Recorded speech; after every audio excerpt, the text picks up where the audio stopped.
AM 1310 WDPN studio, it's time for live and local sports talk. It's the Sam Bourquin Show.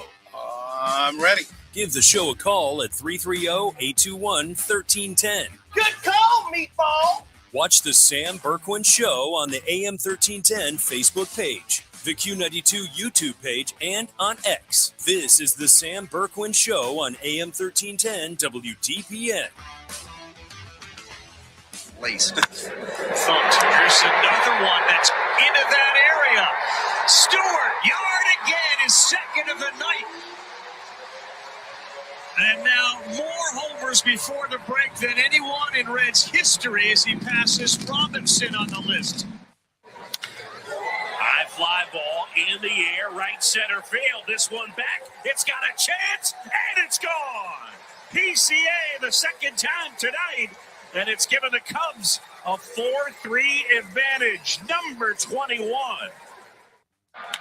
There's a fly ball, left center field. Mike Trout celebrating the anniversary of his Major League debut with another home run.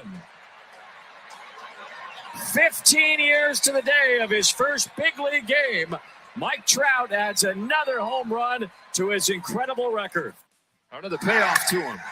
He scorches it into center field to give the Dodgers the lead. A bullet of a base hit from Betts. 4-3 in the eighth. Welcome into the Sam Bourquin Show, AM 1310 WDPN. Happy Three-Question Thursday, everybody. Welcome in to the program. We're going to be with you until 6 o'clock tonight. Telephone numbers are open, 330-821-1310.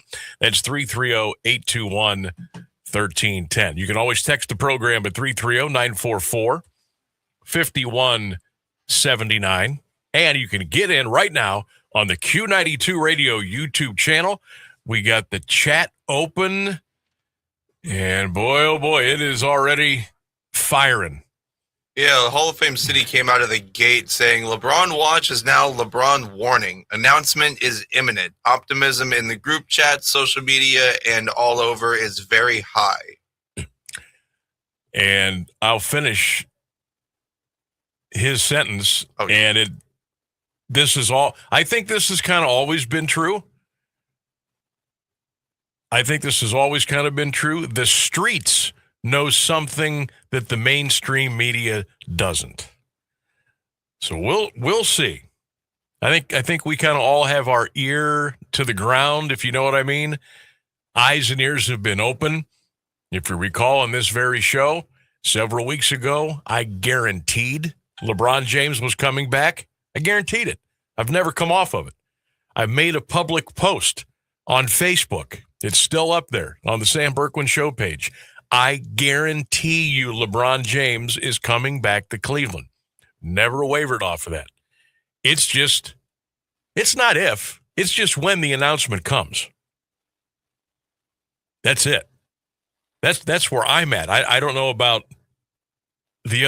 all the other fans out there, LeBron fans, NBA fans, Cavs fans. I don't know where, you guys are with your I guess your feelings meter, when if it's going to happen or when it's going to happen, or you're not sure if it's going to happen.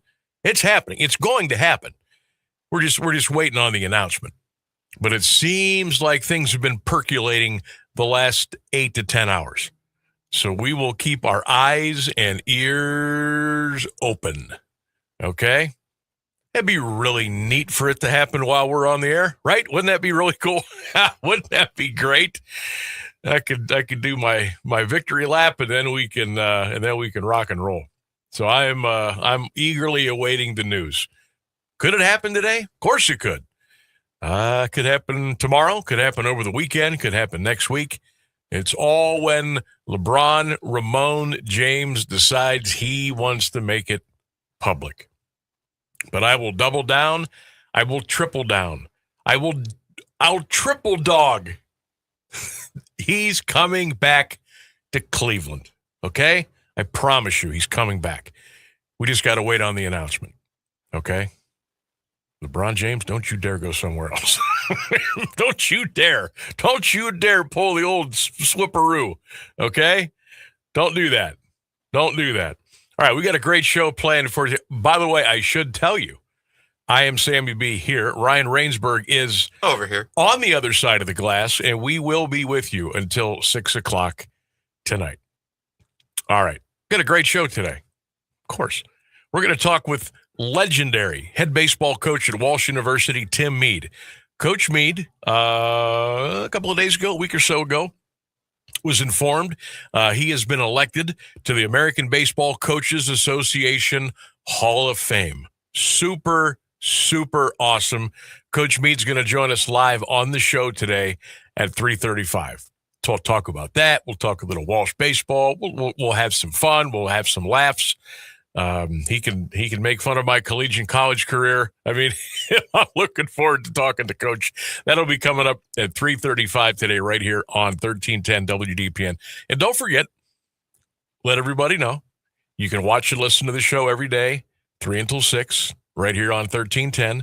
The WDPN Facebook page, WDPN page on X or Twitter. It's also on the Q92 Radio YouTube channel, so you can get there. You can subscribe on the YouTube channel. We'd love for you to do that.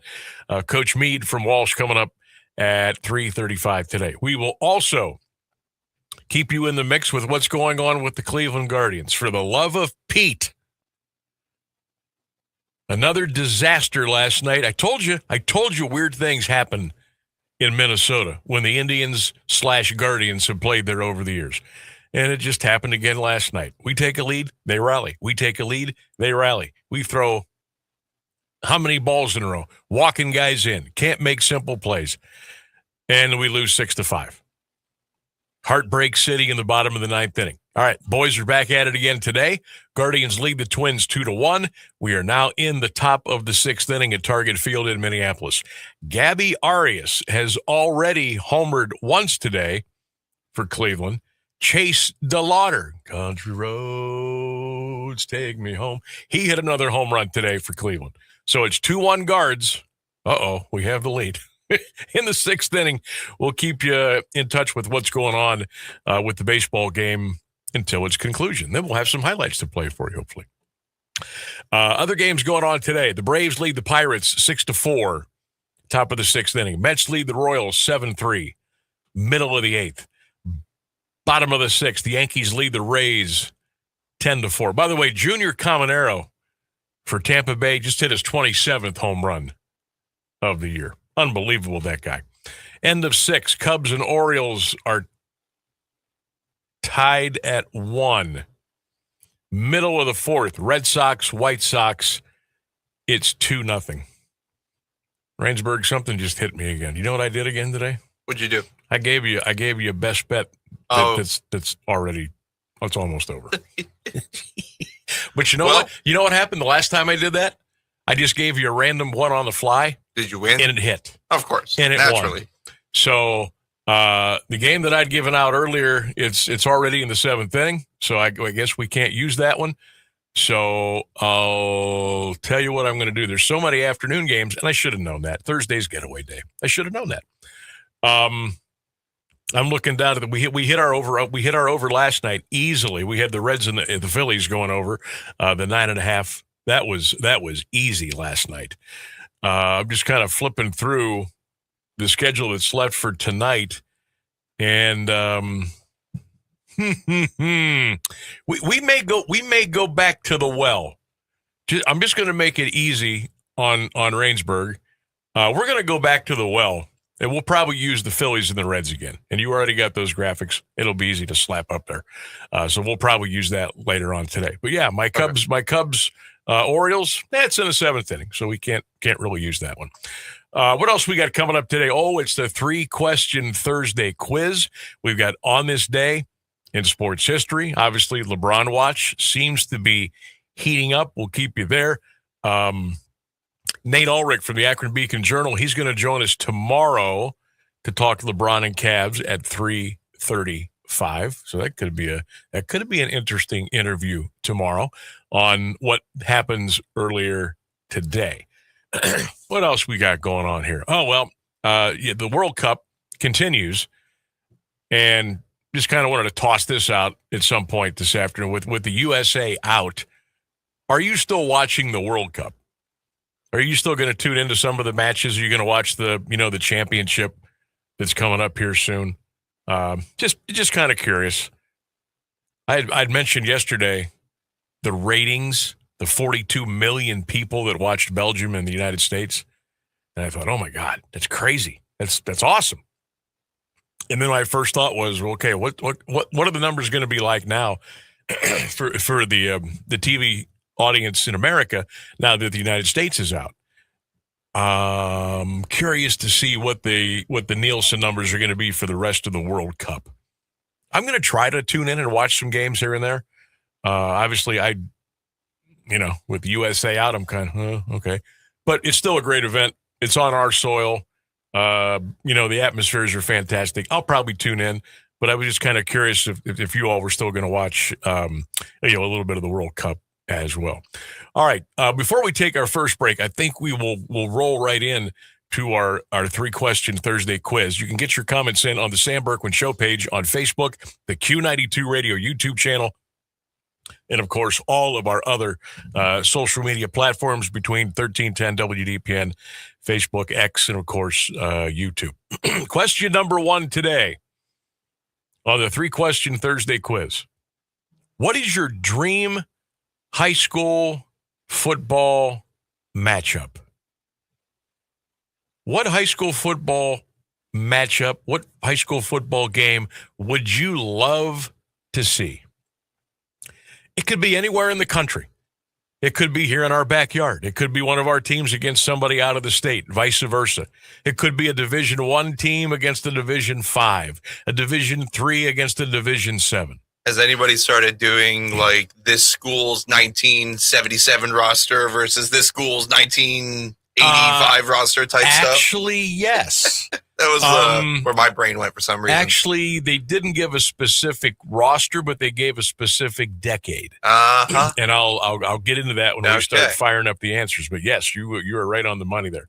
But what's your dream high school football matchup? Maybe a game that has never been played, one team against another. Maybe a team against another team that was played years and years and decades ago, and they haven't played each other for a while. What would be a dream high school football matchup for you? Question number 2, where's your favorite place to go get coffee? And I put this on there today because I want to learn a little bit more about you, about our audience. I'm not a coffee drinker. I'm not a coffee guy. I know where places are. And I know what's on the menu, but I'm not a coffee person. I never have been. The last cup of coffee that I had was in 1989. Ooh. And that was my freshman year in college. I have not touched coffee since. Black coffee, coffee with cream, iced coffee, anything. But I want to know where you guys and girls go to get your coffee. Is it a chain? Is it a mom and pop place? Is it a place you just go through the drive-thru? Do you make your own? Where's your favorite place to go get some Java? I'm interested to learn a little bit more about you today. And question number 3, what's the best movie you've seen this year? Best movie you've seen this year. That's your 3-question Thursday quiz. Get those in, get the comments in, get your reactions in on the Q92 Radio YouTube channel. Also, the Sam Bourquin Facebook page. You can call 2-330-821-1310. What's your dream high school football matchup? What's your favorite place to get coffee? And what's the best movie that you have seen this year? That's your 3-question Thursday quiz. All right, let's take a break. We'll come back. We'll recalibrate and get ready to roll and jump into things here on the Sam Bourquin Show. Just getting cranked up on a 3-question Thursday right here. AM 1310 WDPN. AWP Safety, North America's leading traffic safety company, is hiring traffic control flaggers, and they need you. Join AWP as a protector for steady work and an important job keeping people safe. They offer paid training, certification, referral bonuses, and advancement opportunities. To apply, visit jobs.awpsafety.com. That's jobs.awpsafety.com. Music and intelligence for your life. No matter what anybody tells you, words and ideas can change the world. I'm John Tesh, and we couldn't be happier about bringing you intelligence for your life every day. We have a room full of researchers gathering the information and ideas you need to make your life simpler and better, and to make you the smartest person in the room. Join me for Music and Intelligence for Your Life, 10 to 3, Monday through Saturday, only on AM 1310 WDPN. You heard it on the John Tesh Radio Show. We are the keepers of the wild, America's original and most invested conservationists. For more than 80 years, we've been committed to conserving wildlife and the natural landscapes that define our nation. From rugged alpine ridgelines to peaceful tall grass prairies, we've supported the conservation of more than 36 million acres of American wildlands. Our funding has led to cleaner water, fresher air, and improved wildlife habitat. From abundant fish and waterfowl populations to robust deer and elk herds, nothing is more important than maintaining wild spaces for adventurers to explore and wildlife to thrive. We are America's hunters and target shooters, stewards of the American outdoors. America's hunters and target shooters, along with firearm, ammunition, and archery manufacturers, have invested more than $46 billion to help state fish and wildlife agencies manage and protect wildlife and wildlands across America. For more information, visit outdoorstewards.org.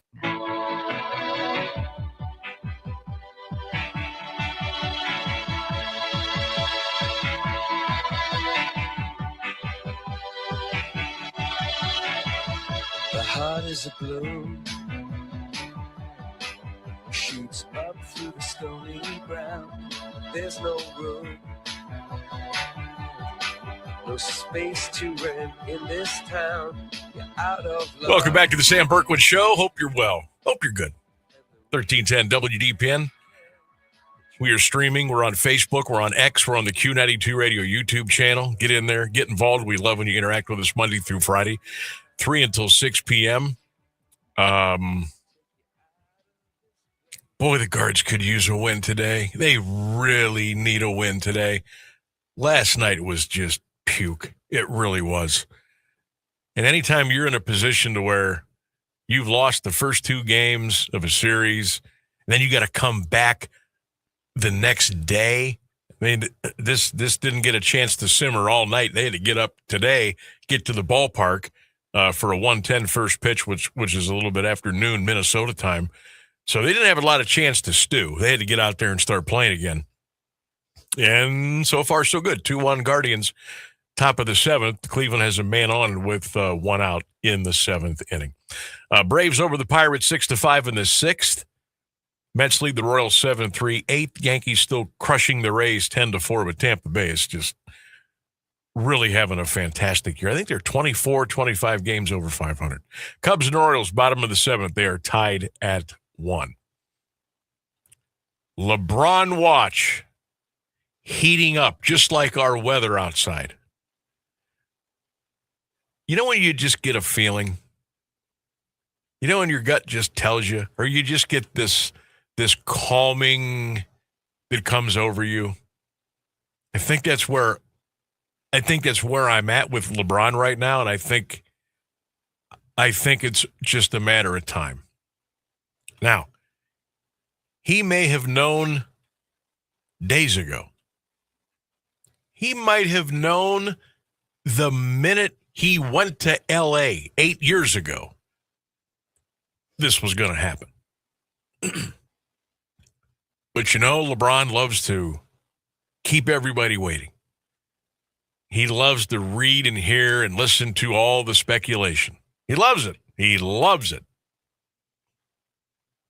But I'm to that point where I feel it's just a matter of time. Matter of fact, I just told Rainsburg off the air. I said, get the song called "Coming Home" ready. I feel we're that close. Again, might happen this afternoon, could happen tonight, could be another week. But I think we're really close. And I got to be honest with you, this this time around, it's not like the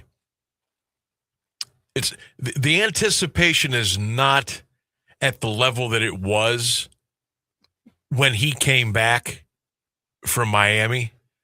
I don't think it's just impossible. Too many years have gone by, and he's come back home before. So it's not like this is some miraculous we never saw coming thing. But I will tell you this. I'm still getting excited about the fact that he's going to come back. And it still excites me to think he's going to slap on that Cleveland Cavaliers uniform again. And he's going to put it on, hopefully, 82 times next year. And maybe put it on another 82 times in the regular season the following year. And get out there and run it up during the postseason. That excites me. The fact that I can see him in a wine and gold uniform or a navy blue, whatever they're wearing, the fact that we can still see that live in action in front of our own eyes at the arena, on the TV, listening on the radio, that still excites me. And that's why I can't wait for him inevitably to say, I'm coming back. I just get the feeling we're in that zone where it's about to go down. So we'll see. Obviously, I have been and will continue to hit the refresh button on both of my electronic devices as quickly as I can. Because once it breaks, you'll know. All right. News and weather coming up next. After the break, Walsh University Hall of Fame coach Tim Mead is going to join us live on the Sam Bourquin Show right here on 1310 WDPN. Swords up, everybody. We'll be right back. Here's the latest news on AM 1310 WDPN. Good afternoon. It's 3:30. President Trump told reporters aboard Air Force One Spain agreed to boost NATO payments after he ordered a U.S. trade embargo. Subject of Spain's contributions and commitments to NATO has been a point of contention between the president and Socialist Prime Minister Pedro Sanchez. The Spanish government has refused to fulfill NATO's 5% GDP and defense spending goal, affirming its 2.1% is, quote, enough to comply with all its commitments. President Trump Wednesday instructed the Secretary of the Treasury to halt all U.S. trade with Spain in response to its continued refusal to step up to NATO's spending goals. A recent report from the Federal Reserve Bank of Dallas showed how the amount of illegal migrants between 2021 and 24 affected local labor and housing markets. Researchers estimated unauthorized immigrant worker flows accounted for about 30% of employment growth, roughly 30% of home price growth, and about 20% of rent growth. The report said a 1% increase in unauthorized workers relative to a local labor force corresponded with roughly a 1% increase in overall employment. With no evidence, the surge reduced average wages. The same 1% increase, however, was associated with a roughly 2.2% rise in home prices and a 1.4% increase in rents. The Army Tuesday announced new body standards for soldiers. The policy will require all soldiers to undergo a waist-to-height ratio assessment twice per year. If a soldier fails to maintain the requirement, he'll be given a second assessment by a different team on the same day. If both show the ratio is greater than 0.55, the soldier will be placed in the Army Body Composition Program until he meets the body standards. The announcement notes the transition is part of a broader effort to assess the health of soldiers, align the program with medically validated practices, and increase the readiness of U.S. forces. Obamacare health insurance premiums set to increase by double digits again in 2027. Among 77 health insurers participating in the Affordable Care Act marketplaces from 16 states and Washington, D.C., the median proposed premium increase for next year is 14%. The median nationwide proposed rate change was 18% this year. The median finalized rate change was 20%. Health insurers partly attributed proposed premium increases to soaring medical service costs, general economic inflation, labor shortages, and enhanced federal tax credits expiring at the end of 2025. An estimated 19.2 million Americans are currently enrolled in ACA exchange plans.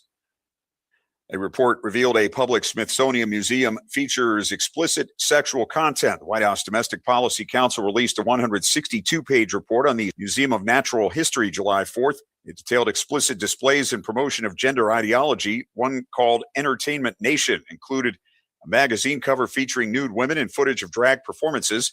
Another had a Girl Germs magazine showing two partially naked women embracing. The report noted the NMAH exhibits and educational materials present gender as fluid, treat biological males as girls or women, and fold advocacy for transgenderism into the museum's treatment of female childhood development, women's history, and women's sports. 86 degrees at 3:33 for WDPN News. I'm Clint Marshall. Now, the Alliance Area Weather Forecast from Mark Johnson on AM 1310 WDPN. Sunscreen for your Thursday afternoon. It's going to be sunny, hazy, hot, and muggy. 88 degrees for the high. Overnight, we're going to throw in some widely scattered showers, maybe a stronger thunderstorm with heavy rain. Our low 68. From the 3 News Weather Center, I'm Mark Johnson.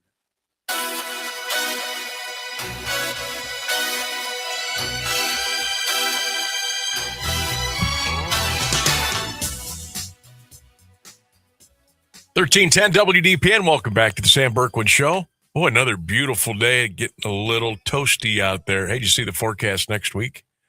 Oh, Rainsburg, we're gonna have to.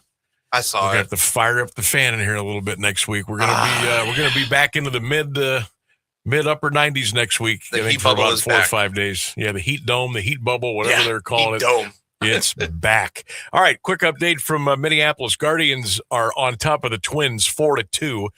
Minnesota coming to bat now in the bottom of the 7th inning.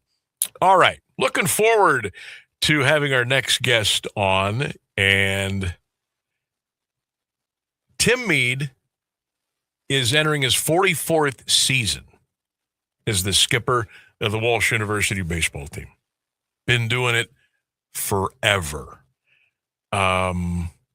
He's closing in on 1,000 career wins.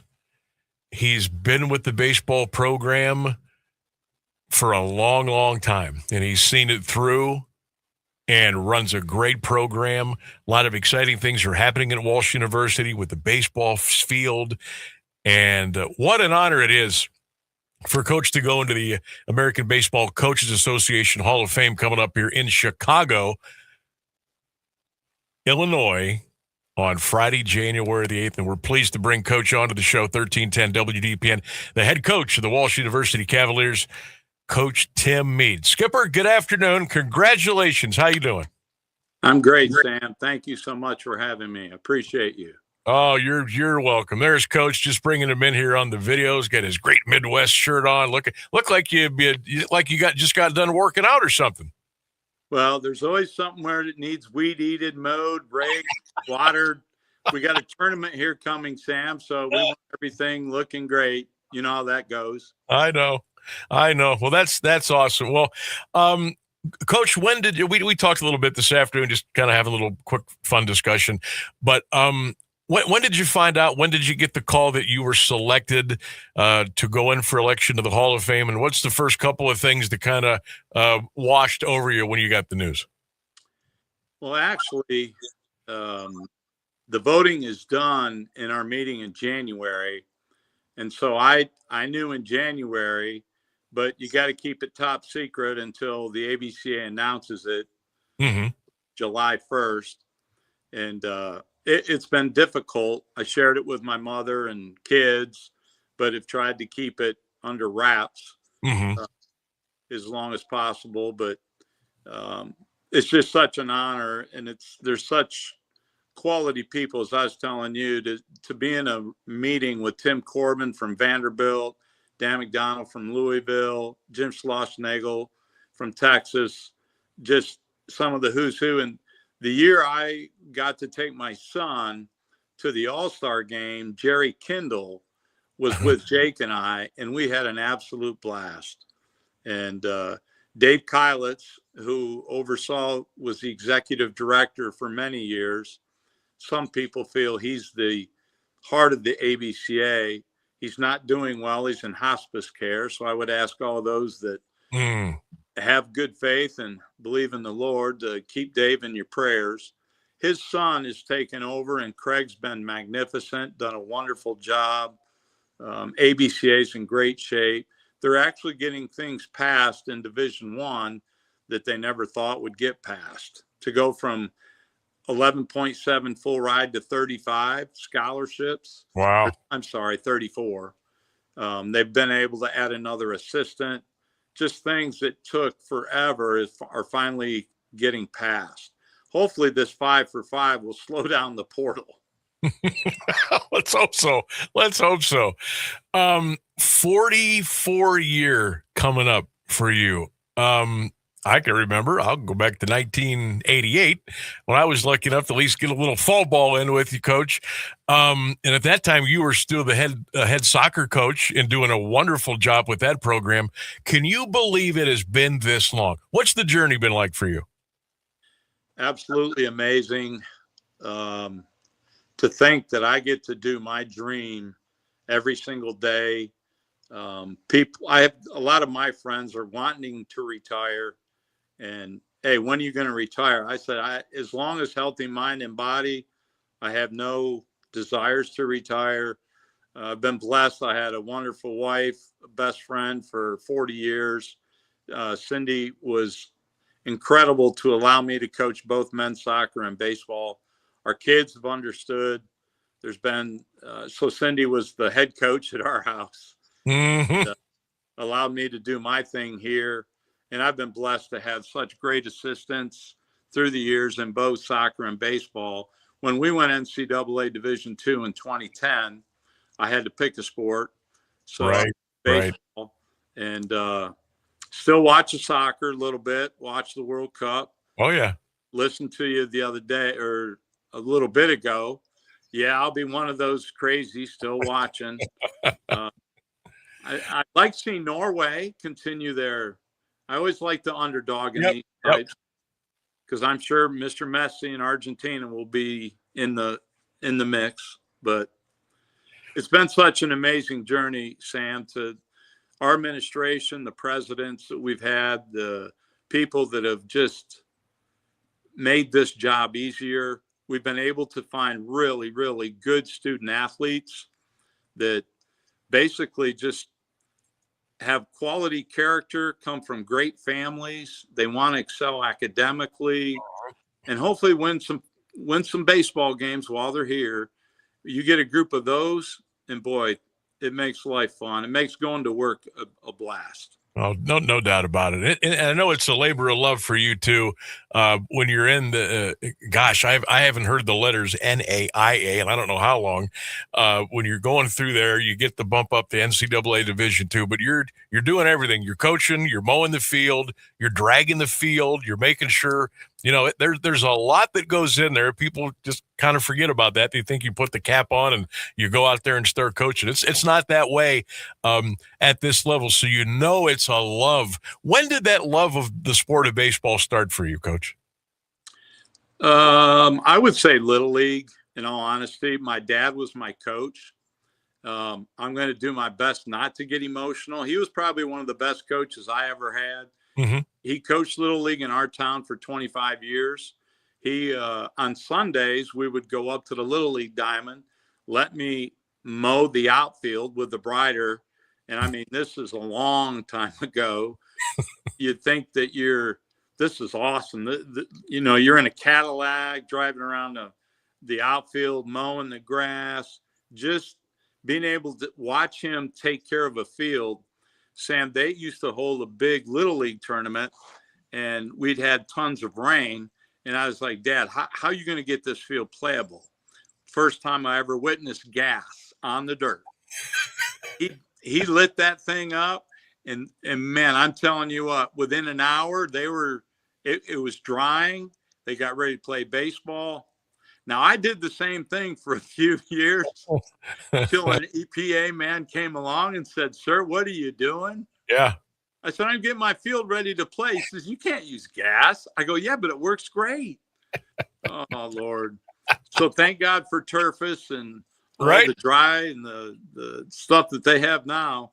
And you probably heard, but through the Beery Beery family, and Ben's dad, Dennis, was an incredible man, and Dennis passed of cancer. Well, Ben took over the company, him and his wife, Michelle, and they've made a significant donation so that we can get field turf for our infield foul territory.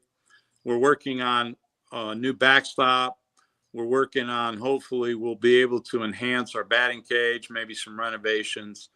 Just really to have field turf and not to have to do all the things you just said: drag, rake, mow, seed, fertilize, aerate, water the field in the fall. Just show up and play baseball. Yeah.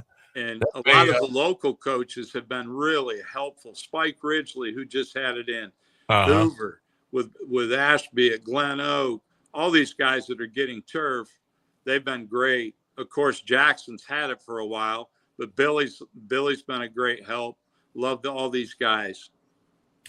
Coach, when you get that turf and everything, you could probably coach another 25, 30 years, right? If that goes down. I don't know about that, but hopefully at least 5. Yeah. I think at least 5. Heck yeah. Tim Mead is our guest, the outstanding head baseball coach at Walsh University, joining us here on the Sam Bourquin Show, 1310 WDPN, all across our social media platforms, including right now as we speak live video on the Q92 Radio YouTube channel. Friday, January the 8th, the presentation of the ABCA. That is going to be awesome. We chatted a little bit today. The speech. What goes into writing an acceptance speech to go into a Hall of Fame? How are you looking to put that baby together? Well, I know we got 7 minutes, and a good friend of mine, Danny Hall, who I worked for in camp a few years ago, went way overboard, and they wanted to string him up. So he's been the example to all of us to try to have some notes, be organized. 7 minutes. There is a whole lot of people to thank, of course. And between family and the Walsh family, the coaches in the NAIA, I was able to serve as an officer with those group of coaches in Lewiston, Idaho for like 7 years. Mm-hmm. And then I think we just did our 15th year in Omaha. So I've been able to go to games 1 through 4, do some board meetings, and just serve with some most incredible men. It's been amazing. So try to formulate all that and I got to thank all our coaches and players, because without them, none of this is possible. Our current staff, Coach Davidson, Kurt played at Hoover. He's one of the best hitting instructors I've had. Darren Ware, boy, he loves pitching. Mm-hmm. He can talk pitching 24/7. Those two guys have been awesome.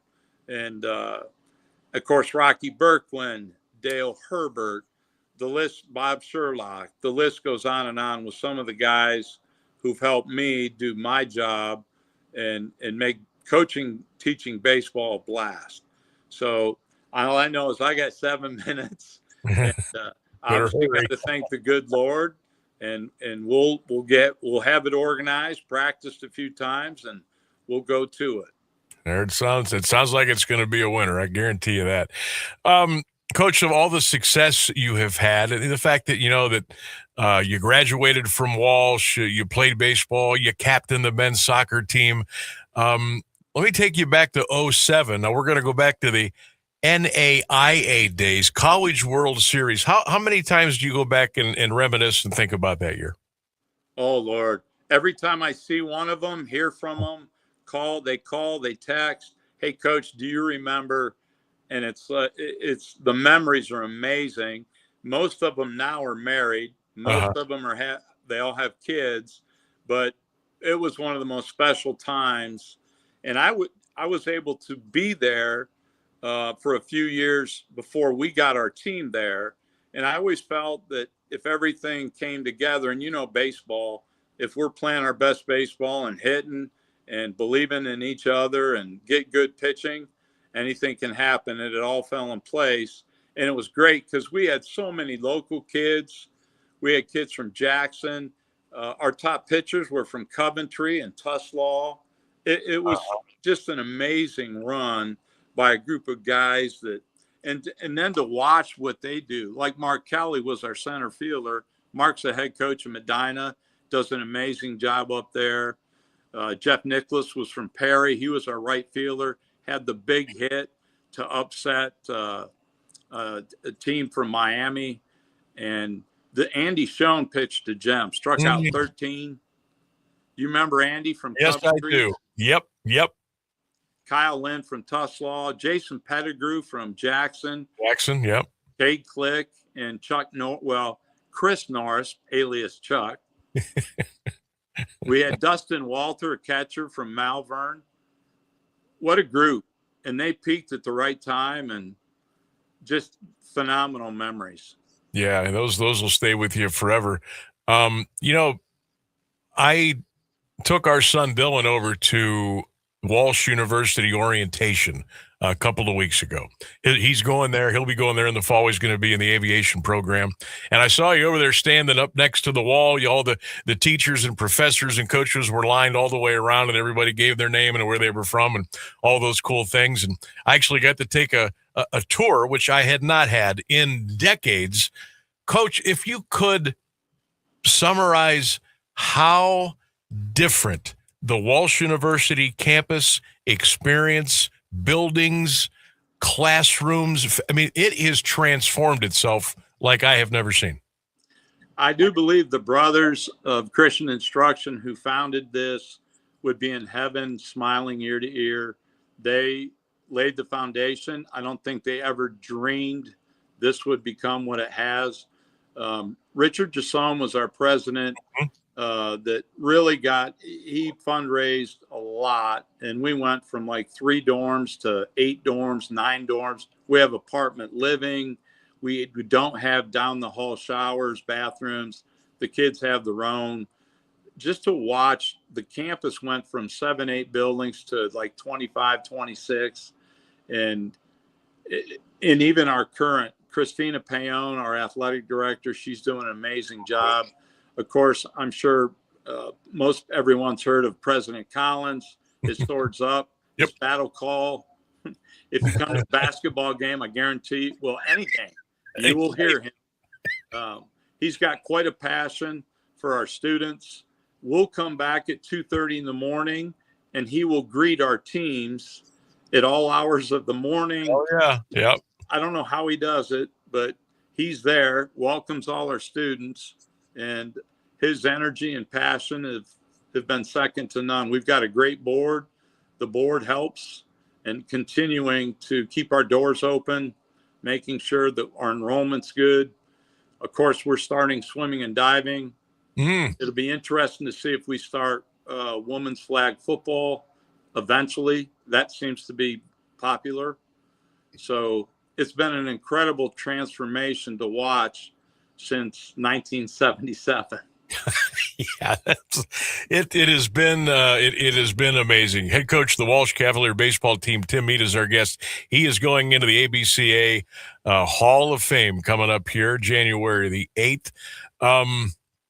For you now, doing this for so many years, and we talked about a lot of the changes, how is it now for you at this level, recruiting, re-recruiting to keep guys around, probably helping out with doing a little bit of fundraising, talking to moms and dads, keeping your eyes on the portal, making sure everything's ready to go? What's that been like for you? Recruiting never ends. It could be 24/7, but it's trying to find the right student athlete that would fit here. What's great is they don't have to be Catholic, but we're a Christian school.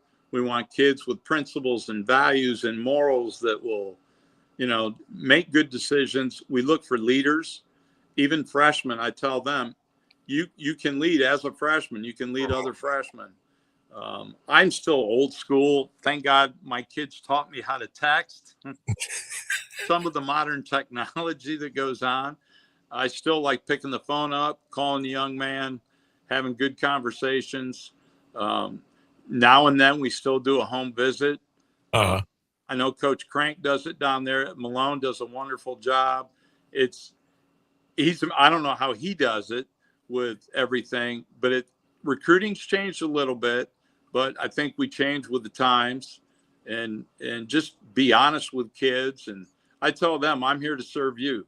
Whatever you want to try to do, we're going to try to help you find what your dream job is. What is it you want to do every single day, the rest of your life? Obviously, for some at 18, they want to play pro ball. Mm-hmm.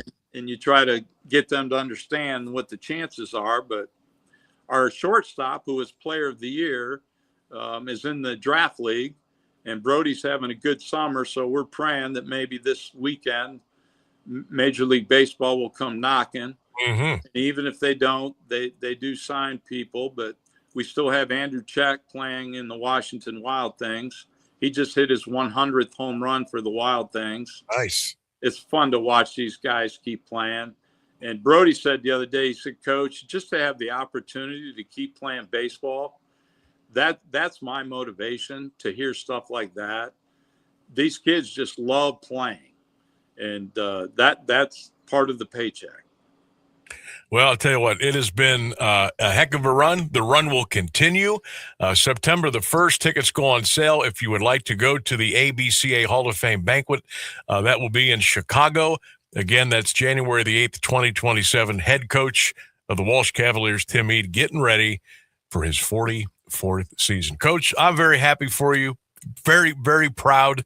And good luck putting that speech together. Have a great time at the ceremonies, and we'll get ready for year number 44, okay?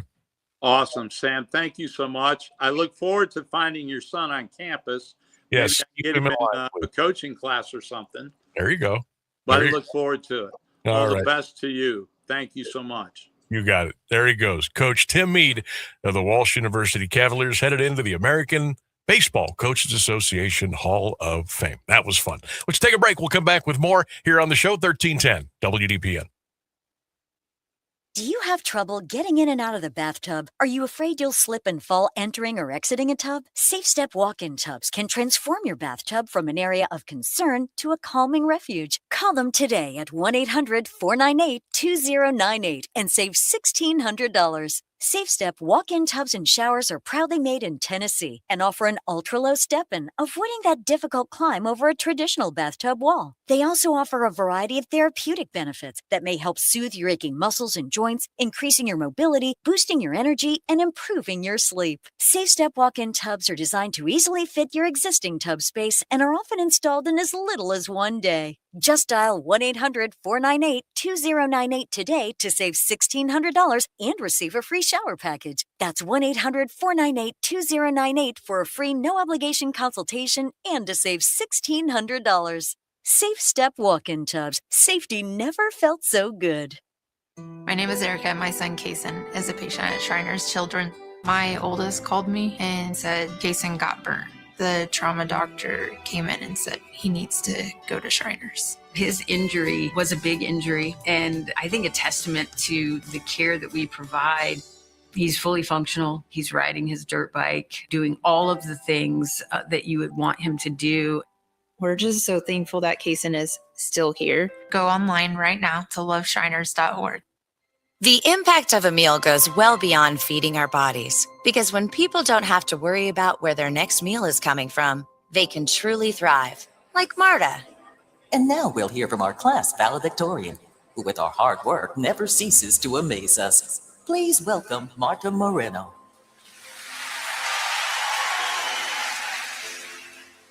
And Alex. Hey, Alex, how did the interview go? I did it. I got the job. I can't believe it. I knew it. Let's meet up later to celebrate. And Diego. Mom, I got first place at the science fair with my volcano project. That's amazing, sweetie. Congratulations. Because when people are fed, futures are nourished, and everyone deserves to live a full life. Join the movement to end hunger at feedingamerica.org/actnow.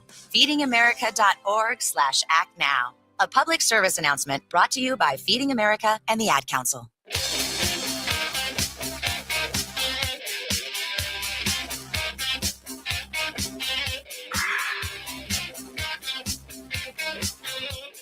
want to thank Walsh University head baseball coach Tim Mead for joining us on the program. If you're just getting in now and you missed it, we will have the entire interview up for you in podcast after the show on all of our social media platforms.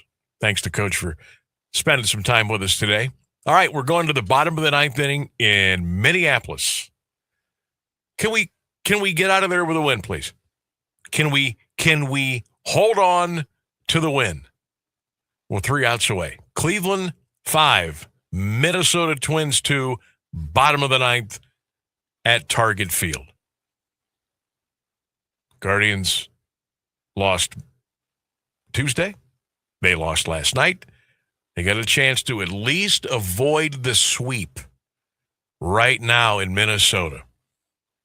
5-6-0 for the Guards, 2-3-0 for the Twins. Again, the pitching has been phenomenal. Gavin Williams today, 7 innings for the big rig. 3 hits, 2 runs, struck out 11, and he only walked 1. For the love that is all holy, nail this thing down. Guardians 5, Twins 2, bottom of the ninth in Minnesota. 3-question Thursday quiz still out there for you. Question number 1. What would your high school football dream matchup be? Question number 2. Where do you go to get coffee? Where's your favorite place to go? And question number 3. What's the best movie you've seen this year? Get those comments in. Get them to us on the Q92 Radio YouTube channel, Sam Bourquin Show page on Facebook. You can call 330-821-1310. All right, we'll take a break. 2 more big hours to go here. Stay with us. An important part of the Alliance community since 1953. You're listening to AM 1310, WDPN Alliance. ABC News, I'm Michelle Franzen. The U.S. saying it has not carried out any new strikes in Iran since last night, following reports of explosions in Iran. Iran also targeting U.S. military installations in the region. The tensions come as Iran held burial services for the former supreme leader killed in the initial days of the war. Here's ABC's Patrick Revo. The funeral has not been disrupted. We obviously see here the Iranian regime attempting to use this as an orchestrated display of unity. It's brought out onto the streets its most hardcore conservative supporters. Of course, there are millions of Iranians who also don't support the regime. It is also a show of defiance from the regime, and it's one that's well timed because it's coming as we see the ceasefire fall apart. And once again, the U.S. striking Iran. Former U.S. Olympian David Hearn pleading not guilty to a felony charge in court. He's accused of vandalizing the new liner at the Lincoln Memorial Reflecting Pool. At Wimbledon, American Coco Gauff losing to Carolina Muchova in a riveting semifinal match. This is ABC News. Progressive knows that boat days can come with unexpected problems. It's been a tough Saturday on the lake. I ordered swim trunks in this orange cream color, but it's actually more orange auburn. Oh, and it's swimwear. I probably can't even return these. If a real problem comes along, your boat's protected 24/7 with Progressive, so you can keep worrying about boater problems. Progressive Casualty Insurance Company and Affiliates, not available in D.C. One of life's greatest mysteries has finally been solved. Who let the dogs out? Spruce! It's Spruce, the weed and grass killer that's safe for use around people, pets, and bees. When used as directed, spray the leaves for visible results in just 1 hour and dead weeds in just 1 day. You spray, they play. Spruce, pet friendly, weed deadly. Find wherever weed killers are sold. Now, the latest Alliance area news from Clint Marshall on AM 1310 WDPN. Good afternoon. It's 4:02. Man is due in court Friday after a domestic violence incident led to a multi-city chase. 39-year-old Julius Edwards of Kansas is scheduled for arraignment in municipal court on charges including attempted murder and felonious assault. Edwards allegedly stabbed his girlfriend at a home on 15th Street Southwest Tuesday morning. She was taken to Waltman Hospital in critical condition. Edwards was arrested that night after fleeing from an attempted traffic stop in Hudson and crashing a vehicle, injuring several people. Edwards allegedly shot at a state trooper, then crashed a stolen vehicle into a Summit Metro Parks police cruiser in Stowe. Highway Patrol investigating a motorcycle crash in Pike Township that claimed one life. 36-year-old Donald Bauman was traveling east on Battlesburg Road around 8:30 Wednesday night when his motorcycle went off the road while rounding a curve and hit a tree west of Maplehurst Avenue Southeast. Bauman was pronounced dead at the scene. The patrol says he was not wearing a helmet. Carroll County Sheriff's deputies have arrested a Carrollton man accused of sex crimes involving 2 victims. 46-year-old Sean Batty was taken into custody after a grand jury indicted him Wednesday on 8 counts of gross sexual imposition. The alleged offenses occurred between 2022 and last year, including 2 counts involving a child under the age of 13. The Ohio Attorney General's office is prosecuting the case. No arraignment date has been set. An attorney for Tyrone Noling says the Alliance man on death row will have a clemency hearing next month. Noling has repeatedly said he's innocent of the 1990 killings of 81-year-olds Bernhardt and Cora Hartig at their Atwater Township home. The Ohio Innocence Project last year requested a new trial for Noling in Portage County Court, saying an analysis found evidence was missing that implicated 2 other men. Noling has also filed an application for a pardon from Governor DeWine. His hearing before the Ohio Parole Board is scheduled for August 18th. Stark County, among more than 40 in Ohio, reporting cases of a parasitic illness. The Ohio Department of Health says there have been 177 confirmed cases of cyclopariasis since June 20th, including 8 in Stark County. There have been 28 hospitalizations statewide. The illness linked to contaminated food or water and could cause severe diarrhea, nausea, fatigue, and dehydration. Health officials urge residents to wash fresh produce thoroughly, practice good hand hygiene, and seek medical care if symptoms develop. Michigan State Police are investigating an officer-involved shooting that left a man from the Canton area wounded. Taylor police say officers located a stolen U-Haul Monday, wanted in connection with a June armed robbery in the Cleveland area. Investigators allege the 38-year-old suspect rammed a police cruiser, struck a parked vehicle, and pointed a handgun at officers who opened fire. The suspect suffered non-life-threatening injuries. A female passenger was not hurt. Canton police say a man was arrested after he was reported missing from a group home for the 27th time this year. 35-year-old Joshua Bruner of Canton was picked up Wednesday morning following the incident in the 400 block of Goebel Avenue Northeast. Police say the disappearance prompted a search and required him to be entered into a national missing person database. Bruner charged with inducing panic, obstructing official business, and disorderly conduct. He is scheduled for arraignment today in municipal court. A proposed sales tax increase for SARTA is off the table after the Transit Authority's board decided to seek only a renewal this fall. Board members voted Wednesday to ask Stark County voters to continue the current 0.25% sales tax levy in November. The decision comes after voters rejected a 0.1% increase in May. SARTA officials say the agency needs additional funding for new buses and restoring services, but board members say a renewal has a better chance of passing. A Detroit man and 2 Pennsylvania residents facing charges after Portage County Sheriff's deputies seized 6 pounds of methamphetamine during 2 I-80 traffic stops. 31-year-old Job Israel of Detroit was stopped June 16th and arrested after about a pound of meth was found. He faces a charge of aggravated drug trafficking. Deputies found 5 pounds of meth on June 24th in Freedom Township. Tracy DeWitt faces state trafficking charges. Derek Mounts faces a federal count of possession with intent to distribute.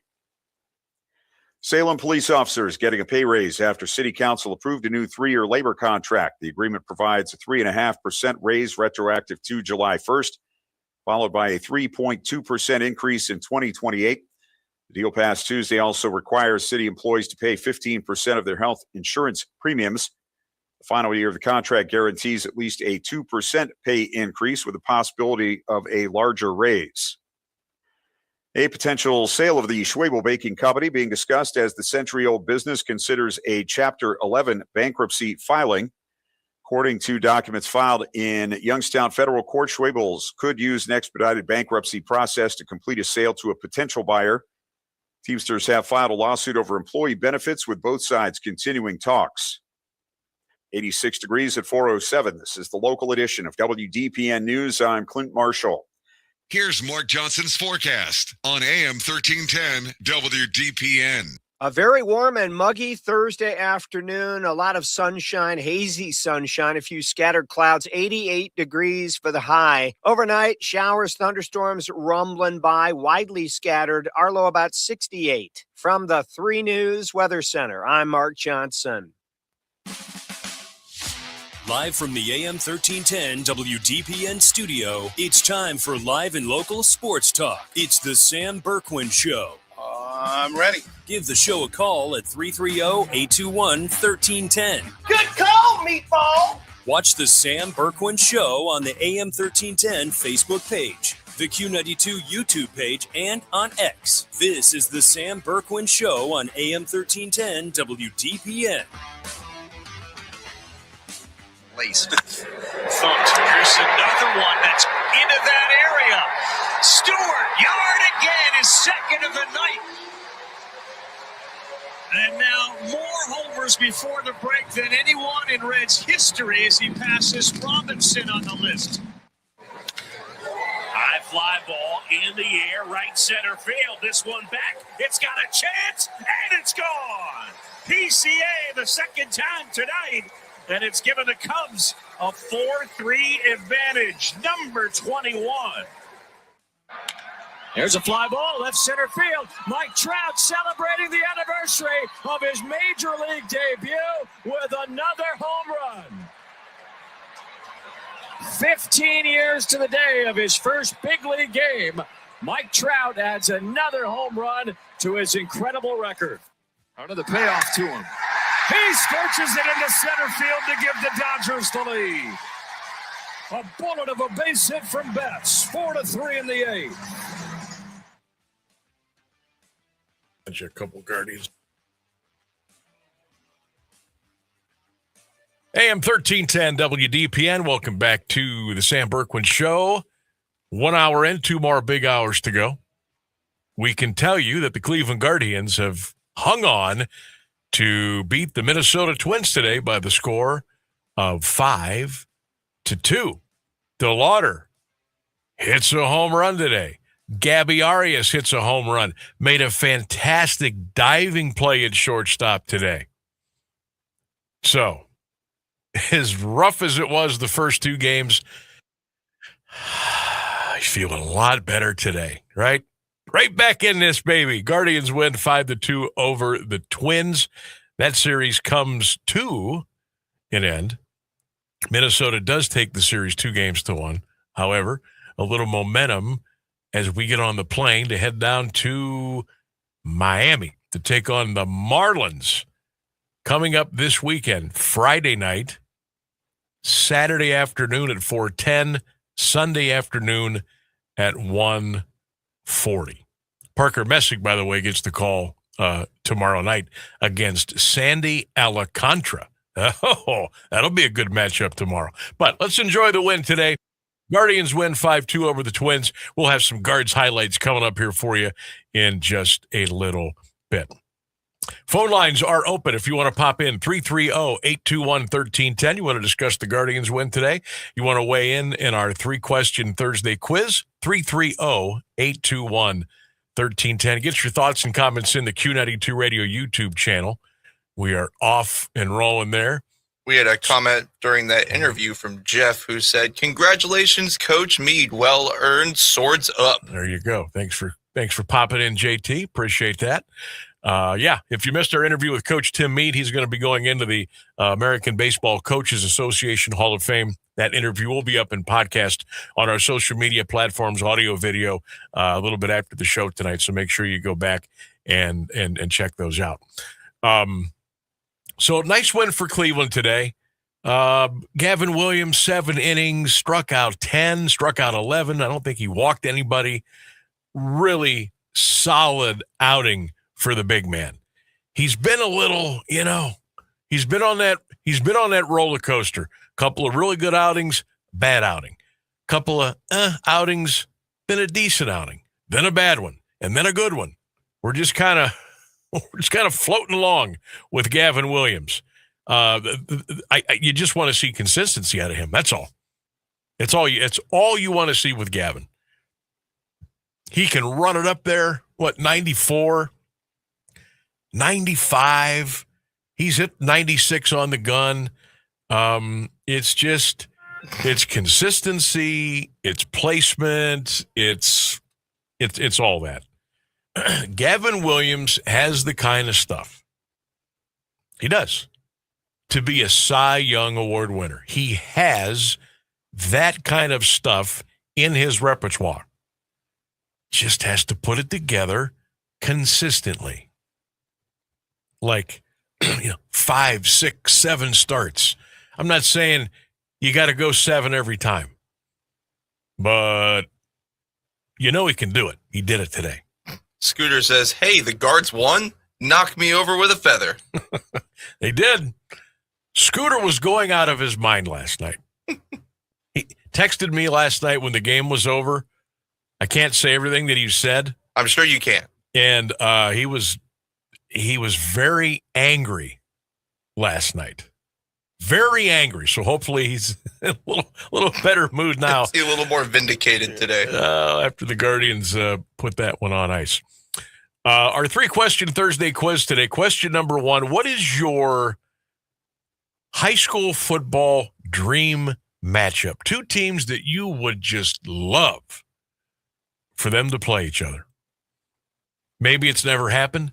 Maybe it only happened once. Maybe you'd like to see it again. What's your dream high school football matchup? Question number 2. Where do you go to get coffee? Where's your spot? Do you do the chains? Do you do the Starbucks? Do you do the 7 Brew, or you do the local? You do the mom and pop. Do you go get it? Do you go sit and have coffee on a patio? Do you go inside? You just do the drive-through? Do you make your own at home?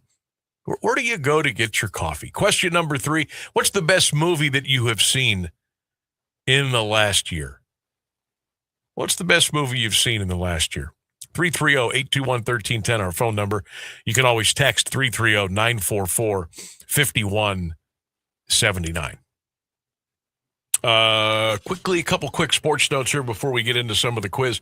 The Washington Commanders are retiring Hall of Fame running back John Riggins, number 44. You mean this wasn't done already? Wow. More than 40 years after he scored a touchdown on one of the most famous runs in Super Bowl history, he becomes the 7th player in franchise history to have his number retired. Riggo will have his honor during the Washington game against the Rams on November the 8th.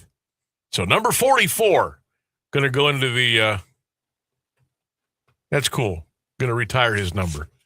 I could still remember that run to this day against the Miami Dolphins in the Super Bowl. Coming around the left end.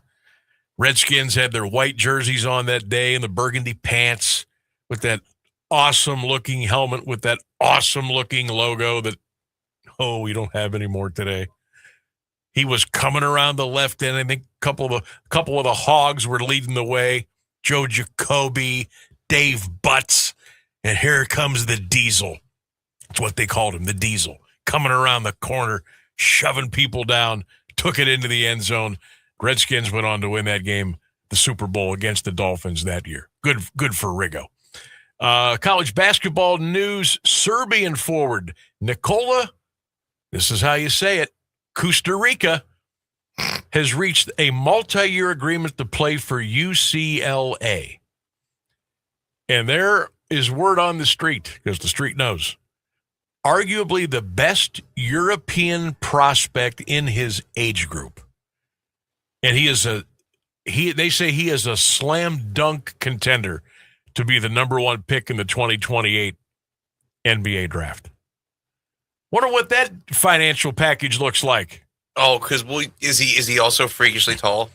Well, it doesn't give his height. No, okay. That's what I've been looking for. Because I imagine a lot of teams right now are trying to go get their own version of Wembanyama. We need our own 7'6" player to keep up with the Spurs. Know how big Nikola Costa Rica is. I know he's not 7'5", but I bet that's a pretty good NIL deal, financial package that was put together there. His commitment ends a recruitment that took several twists and turns over last month. It looked like he was going to go to Kentucky, and then it looked like he was going to go to Michigan. And then Dusty May leaves Michigan to go to the Dallas Mavericks. And then it's UCLA. So that's where Nicola, Costa Rica. Remember that name. Remember that name. And, of course, with UCLA being in the Big Ten, we'll get to watch a lot of him play this coming year. All right, let's get into the quiz here a little bit. Question number 1, what's your all-time high school football dream matchup? What would you like to see? Jeff says, Sebring versus St. Thomas. Coffee, he says, his Keurig with mushroom coffee. Oh, I've heard of that. The best movie answer will be the same for this year and the rest of his life, Cocaine Bear. All right, Jeff. Thanks for weighing in today. Jim K says the 1978 Louisville Leopards versus the 2005 Louisville Leopards. Jeff Kuhn against Drew Kuhn. Okay. Oh, hey, real quick. Yep. Jeffrey on Facebook says Nicola, Costa Rica is 6'8". 6'8"? Perfect. That should in today's game, in college, that would make him a power forward. I can't wait to watch the kid play. I've never seen him play. I can't wait to watch him play.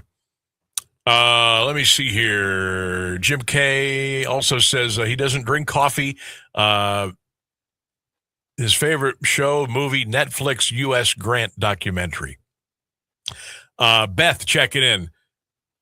She just says, just give me my McKinley-Massillon game. I'm good. Duncan is her favorite place to go get coffee. She says she hasn't seen any new movies, but just watched 2 of her favorites, Transformers and Transformers: The Rise of the Fallen. Jeffrey says, remember the Titans versus the Dillon Panthers for his football matchup. George checking in. St. John Bosco, California versus Massillon. That's his dream matchup. Coffee, he does Aunt Mary Donut Shop, Tremont. Michael is the best movie he has seen this year. Hall of Fame City says 9-0 McKinley versus 9-0 Massillon, both legit state title contenders. He wants to see the best of the best. Says Uptown Joe and Virgil's in Louisville are his vibe, but I don't drink coffee. I like the good tasting drinks, though. There you go. And then he says Obsession is the best movie he's seen this year so far. Somebody on my quiz posted today, they have seen Obsession, and I believe them, 14 times. Oh, I bet. Now, you've seen it, right? I haven't watched it yet. You haven't? I didn't get a chance to watch it this weekend. It's so good. You gotta check it out. Ron Bagley checking in. Any parochial high school versus Massillon he would like to see. Coffee. His Keurig with Donut Shop singles. Best movie he's seen this past year, The Housemaid with Sydney Sweeney. Let's read a couple I saw more. trailers for that one. Yeah, let's see here. Let's go to Doug Yu. He says, Ashtabula High School against Ashtabula Harbor. McDonald's is his coffee spot. Best movie he's seen in the last year, obviously. Went back in time to watch this one, and that would be Shawshank Redemption. The big fella, John Stetz, checking in up in Barberton today. He says he'd love to see Hoban and St. V start playing each other again. He goes to the Human Bean for his coffee. Best movie he's seen in the last year, Obsession. One more. Jim Baumgartner. Jim checking in. He says Hoban versus Cincinnati St. X, his dream matchup. Duncan, his go-to for coffee. He says he hasn't seen any movies lately, but he's loving watching Dutton Ranch on stream. All right, 22 minutes coming up after the hour. We'll take a break. Phones are open, 330-821-1310. We'll come back. We'll dive back into the quiz, check out the Major League Scoreboard, and talk a little Guards Twins here on the show, 1310 WDPN. Mark your calendar for one of the area's favorite summer traditions. Join Copeland Oaks for a cruise around the lake on Sunday, July 26th. Gates open at 10 a.m. with classic vehicle registration until 1 p.m. Registration is just $5. Enjoy beautiful classic cars, free food, raffle baskets, and the 50-50 drawing in the beautiful lakeside setting. Don't miss the fun. Visit CopelandOaks.com for details. That's Cruise Around the Lake, Sunday, July 26th at Copeland Oaks in Sebring. Looking for a fresh way to explore downtown Canton? The new Canton Art Walk takes you beyond the artwork and into the stories that shaped our city. Discover colorful murals, public sculptures, local history, and the creative spirit, transforming downtown into an open-air gallery. Whether you're a lifelong resident or a first-time visitor, you'll see Canton in a whole new way. Presented by Arts and Start and Visit Canton. Guided tours begin in July. Reserve your spot today at CantonArtWalk.com. That's CantonArtWalk.com. Discover the art, uncover the stories, experience Canton. Do you worry about how much someone drinks? Do you feel angry or depressed most of the time? Do you feel neglected or unloved? Do you feel you attract people who tend to be compulsive or abusive? Do you have money problems because of someone else's drinking? Are you afraid or embarrassed to bring your friends home? Do you feel that if the drinker loved you, she or he would stop drinking? If you answered yes to any of these questions, you are not alone. More than half of all adults have a family history of alcoholism. Not everyone trapped by alcohol is an alcoholic. Families and friends are suffering too. Al-Anon and Alateen can help. Call 1-866-200-0223 or visit alanon.org/help. Hi, I'm Kristen Bell. As a mom, I want my kids to have full bellies, big dreams, and all the energy in the world to chase them. But right now, millions of kids in America are living with hunger. No Kid Hungry works every day in schools, in communities, and during the summertime to make sure kids have healthy meals all year round. So let's do this. Let's give all the kids the chance to grow up healthy and strong. Go to helpnokidhungry.org today.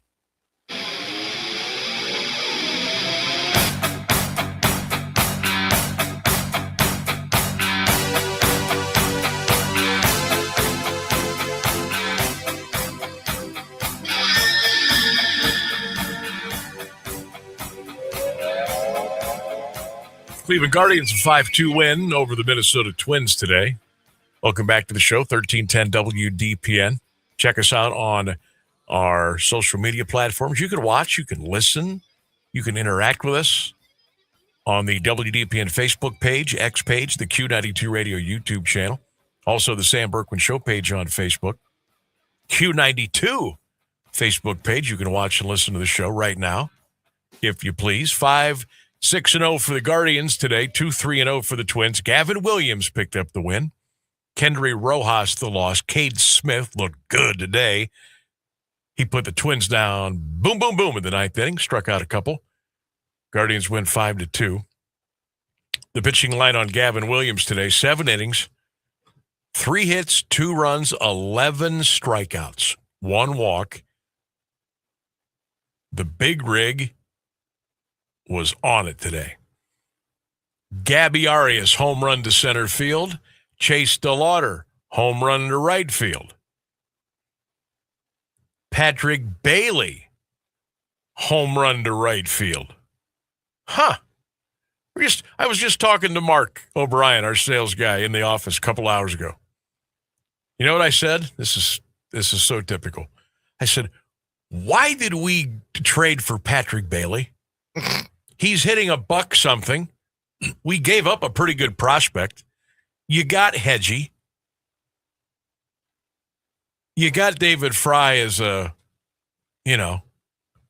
emergency catcher. We had Cooper Engel, sent him back down earlier today. But why did we go after Patrick Bailey? What does Patrick Bailey do today? He says, I gotcha. Hits a home run today, helped the Guardians beat the Twins by the score of 5-2. He heard you, Sam. He did. 2 hours and 23 minutes. The crowd, 22,221 at Target Field in downtown Minneapolis. So the Guards now are on their way to Miami to take on the Marlins Friday night, Saturday, and Sunday afternoon. Red Sox helping us out. They lead the White Sox 2-1. They're in the bottom of the 8th in Chicago. Anybody else go final today? Yes. Braves finished off the Pirates 10-5. Mets beat the Royals 7-3. Yankees crushed the Rays 12-4. Orioles beat the Cubbies today 3-2. World Cup, France and Morocco, no score. They're in the 28th minute of their World Cup match going on right now. It is time for Sammy's best bet of the night. And we normally don't do this, but we're going to go back to back, and we're going to stay with the Philadelphia Phillies and the Cincinnati Reds. And let me see what this is at right now. Yep, still sitting there. Over under 9.5. Both teams just crushed the ball last night. Total flew over. So we're gonna stay with it. Jesus Luzardo pitching for Philadelphia. Brady Singer for the Reds. Boy, I gotta believe there's gonna be a lot of runs tonight again. What's the forecast down there? It's probably gonna be warm, hot, and humid. Oh yeah, 88, partly cloudy. Wind 6 to 8 miles an hour from the west. Last night, the Reds won it 11-5. We cashed in on the over, and we're going to do it again tonight. Phillies, Reds, over 9.5 tonight. That's Sammy's best bet of the night. News and weather's coming up next right here on 1310 WDPN. Now, the latest area news on AM 1310 WDPN. Good afternoon. It's 4:30. The United States struck Iran for the second day in a row Wednesday after President Trump said a ceasefire between the nations had ended. After the strikes, he told reporters aboard Air Force One, Iranian officials reached out and want to, quote, make a deal so badly. Trump said he didn't feel Iran was worthy of making a deal and expressed skepticism officials would honor it, blaming the Iranian regime for recent attacks on commercial ships in the Strait of Hormuz. U.S. Central Command posted on X earlier in the day confirming the second day of strikes on Iranian targets. President Trump reiterated his warnings about communism during the NATO summit Wednesday, saying it's taking root in the United States and around the world. At the press conference, Trump said the U.S. faces a growing ideological threat and described it as appealing because communism promises free housing and other benefits, but said it ultimately leads to poverty, violence, and poor living conditions. He said it's consistently failed throughout history, even when presented under different names such as social democrats. Ukrainian President Volodymyr Zelensky confirmed today Ukraine's defense forces carried out strikes on oil depots in Stavropol and Tver, both some 300 miles from the front line. Forces also struck a reserve fuel storage facility 500 miles inland, an oil pumping station in Ufa 930 miles away, and an oil loading terminal 125 miles from the front line. Ukrainian president said the strikes were in response to Russia dragging out the war and continuing its attacks.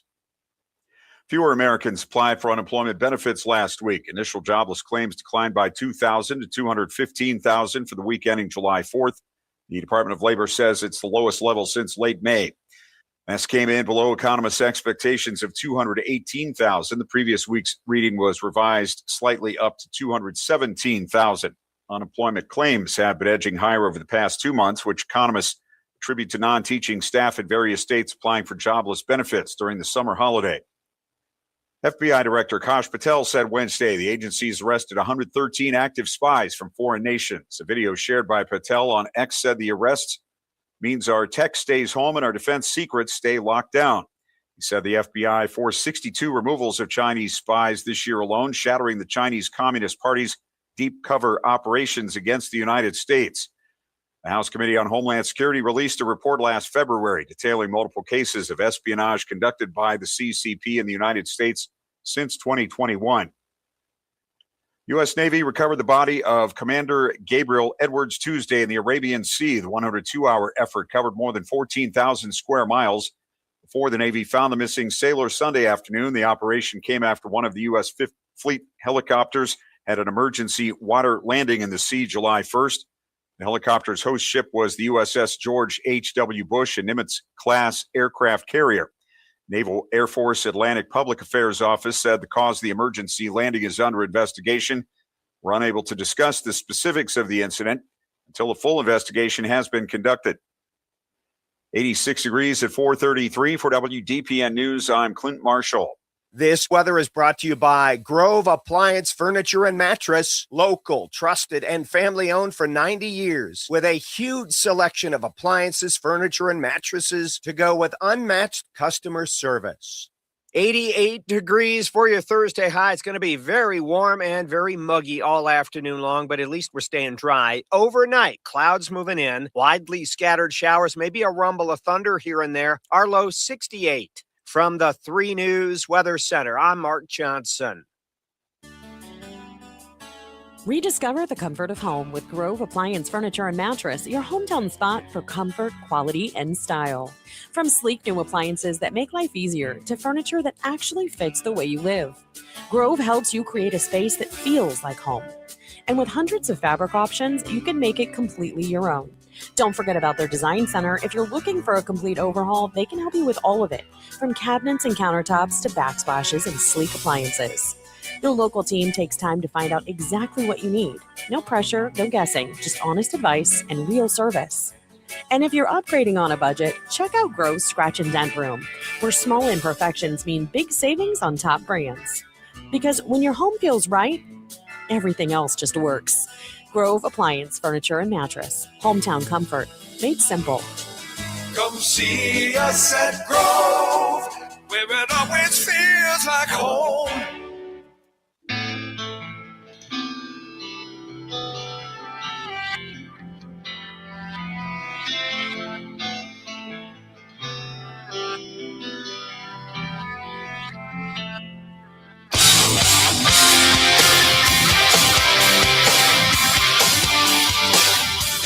$13.10 WDPN, 4:35 on your 3-question Thursday afternoon. 330-821-1310 is our telephone number, 330-821-1310. Get the 3-question quiz rolling. We'll jump back into that.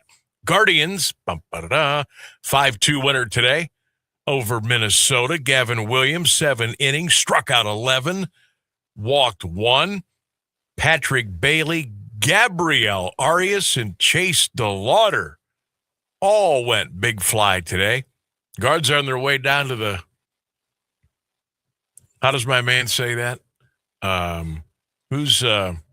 305? Pitbull? Oh, Mr. Worldwide. Yeah, Guards are on their way down to the 305. They're going to play the Marlins this weekend and hopefully get a couple of wins and then chill out for about 4 days. Got the All-Star break coming up. Obviously, some of our guys are going to be going to Philadelphia to partake, but I think this team could use a little bit of a rest, to be honest with you.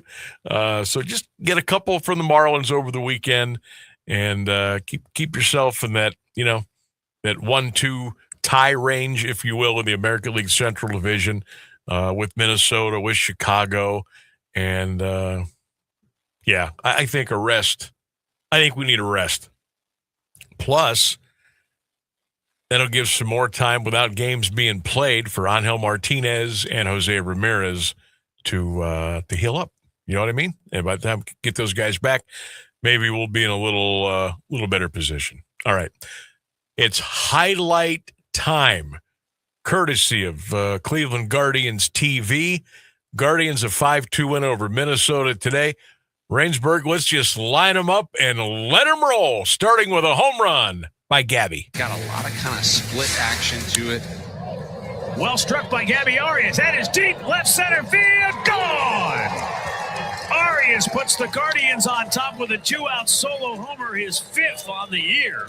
He got every bit of that one, sending it into the Cleveland bullpen.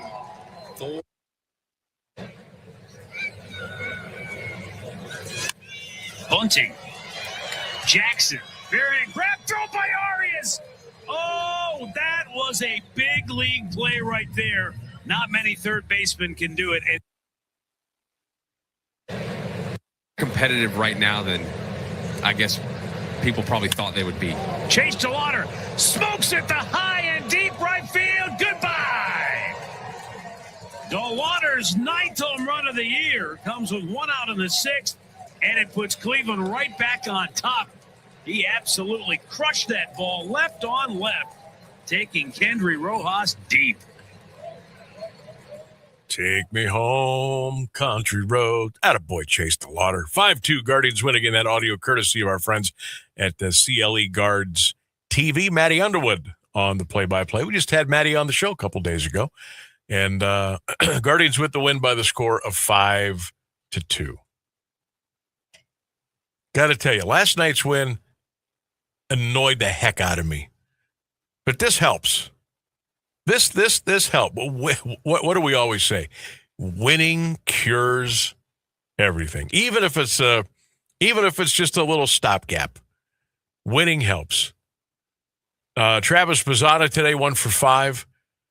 Brian Rocchio 1 for 4 with a couple of ribbies. Chase 1 for 4 with a run scored. Obviously the home run and the ribby. Manzardo 0 for 3. Khalil 0 for 2 today. David Fry pinch hit 0 for 1.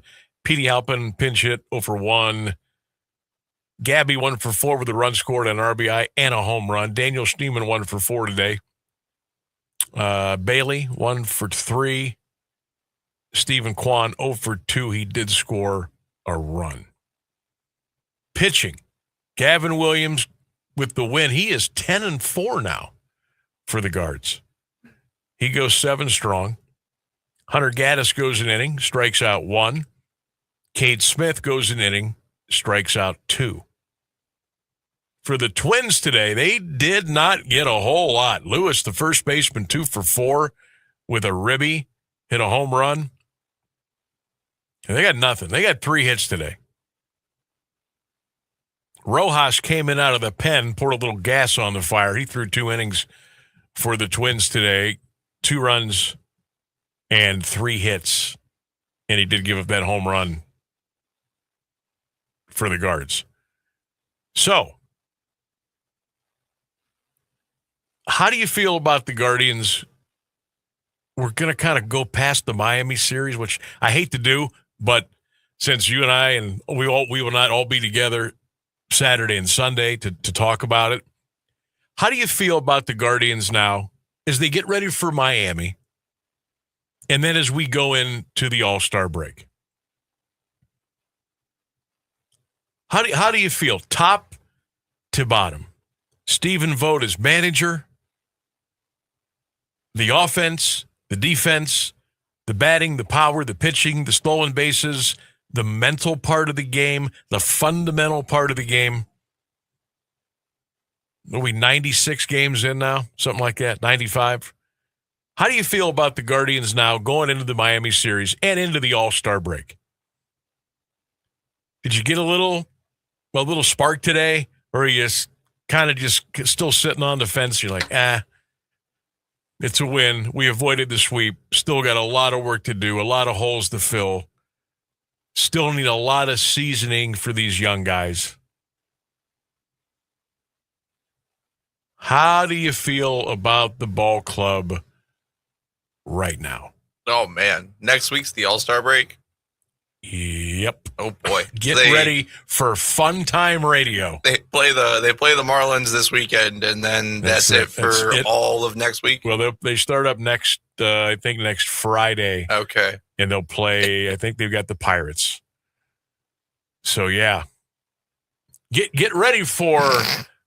Winter is coming. Get ready for radio like you've never heard it before next week while there's no baseball being played. This is where you earn your peanuts in this business. And I've said this to you many times. Major League Baseball All-Star break is the time that the veteran radio people, that's when they take one of their vacation weeks. Because they know it's a rough week. It's a rough week. But I've done it both ways. There's been years in a row strung together that I've done the show during All-Star break, and you just kind of muscle your way through it. You talk about a lot of different things, a lot of different topics you wouldn't normally do, and that's okay because you like to shake things up a little bit. And there's also been times where I remembered and I would put my vacation request in for that week. Well, I didn't do that this year. Number one, because I mean they're pretty cool around here with when you take vacations. They're actually probably the best place that I've worked as far as, if you put your request in time and you got somebody to handle it for you, it's really cool. But since I still like to get my vacations in outside of the busy football and basketball season, so that's why I do it the way we do it. So we took one in, I think it was April, and then we took one, I think, I don't even know, where did we go in April? Oh, yeah, we went to Texas. We went to Texas and went to the Rangers game and went to Jerry World and all that stuff. And then we went down to Orlando for a week. And we're going to be going to Vegas coming up here, I believe the Monday following Hall of Fame. So that's the next time that I'll be taking a week off, but I'll be here next week for All-Star Week. Rangeburg, let's just start throwing stuff against the wall now. What do you want to talk about next week? Monday, Tuesday, Wednesday, Thursday, and probably most of Friday. I've been rewatching Game of Thrones lately, so there's a lot of that in my brain. Oh boy, so, I can't help you there. So I know. You're on your own. I'm gonna have to watch Obsession this weekend. Yeah. So we can talk about that because I'm dying to watch that anyway. Yeah, it's good. It's really good. And although the best movie I've seen this year so far, without having watched Obsession, was a movie I caught called Good Luck, Have Fun, Don't Die. I didn't see it, but I saw it. It popped up on when I was scrolling through, and I did see that. I didn't got Sam Rockwell. Yeah, I didn't go far into it to see who, what, where, why, when. Oh, it's weird. But I did notice that. Have you seen, I forgot that, I told you about, we watched The Furious a couple of nights ago. Yeah. Last night we watched Homefront with Jason Statham. Okay. It's an older movie. I haven't seen that one. It's 2013. That sounds about right. Yeah. Not bad. Kind of like all Jason Statham movies, you know what I mean? That is the problem with Jason Statham. Yeah, he's kind of like a one-trick pony, but he gets the job done. I'm a big Jason Statham fan, Yeah, but his me too. movies are very much all the same. Yeah, so, but we watched that last night, and it was pretty good. I can't imagine anybody who saw Crank around the time it came out wasn't immediately a Jason Statham fan afterwards. Yeah. Because Crank was just so awesome. The Meg 3 is coming out. Oh, boy. Yes. I haven't seen 1 or 2. Oh, well, if you're a Jason Statham, you got to watch the Meg 1 and 2. That really should be something that I've watched. It's like right up my alley. I love dumb shark movies, and I like Jason Statham punching things. So yep. I wouldn't. The Meg. It's not one of his masterpieces. He punches a shark. It's not a dumb shark movie, but it's on the peripheral. Well, see, that's what I like. I mean? I don't like shark movies that are deliberately dumb. I like shark movies that are accidentally dumb, like Deep Blue Sea. Oh my God! Yeah, that's my favorite shark movie. Oh my God! It's terrible. It is. It's so bad. It is absolutely horrible. Morpheus is in that movie. I'm pretty sure. Deep Blue Sea. It's my favorite shark movie. It's terrible. You know, we're in. Isn't Shark Week coming up here pretty soon? Probably. They do that about every time about this year. Yeah, it's and always. I always end up watching Jaws at least once. Yeah, you gotta just watch because, Jaws. It's so good. To this day, it still holds up. Oh, it's a classic. I mean, gosh, just about all of that cast has passed away. Yeah, I think so. Jaws, pretty much the original. Yeah, but it was so good. And you're talking, when did Jaws come out? 70? I think 78. Was it? Yeah, I think it was later. 7, something like that. But you think about that time in the technology that was available to film underwater, to Well, have you ever watched the documentary about how they 75? Yeah, by the way. 74. Oh my God, 75.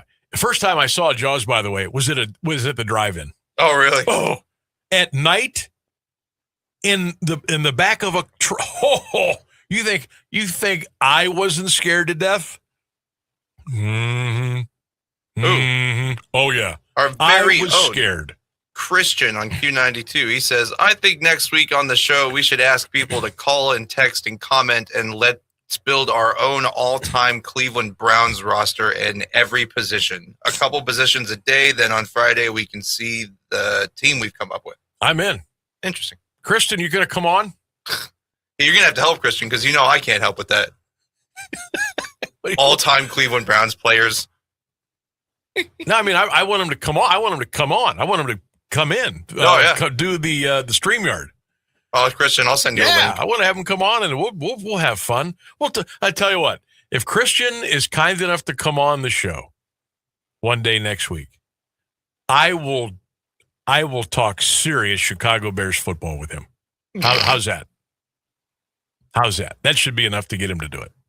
Yeah, I imagine so. I think that would be the. I know his fingers aren't moving because he always just yells at his phone, but I know he's yelling at his phone right now.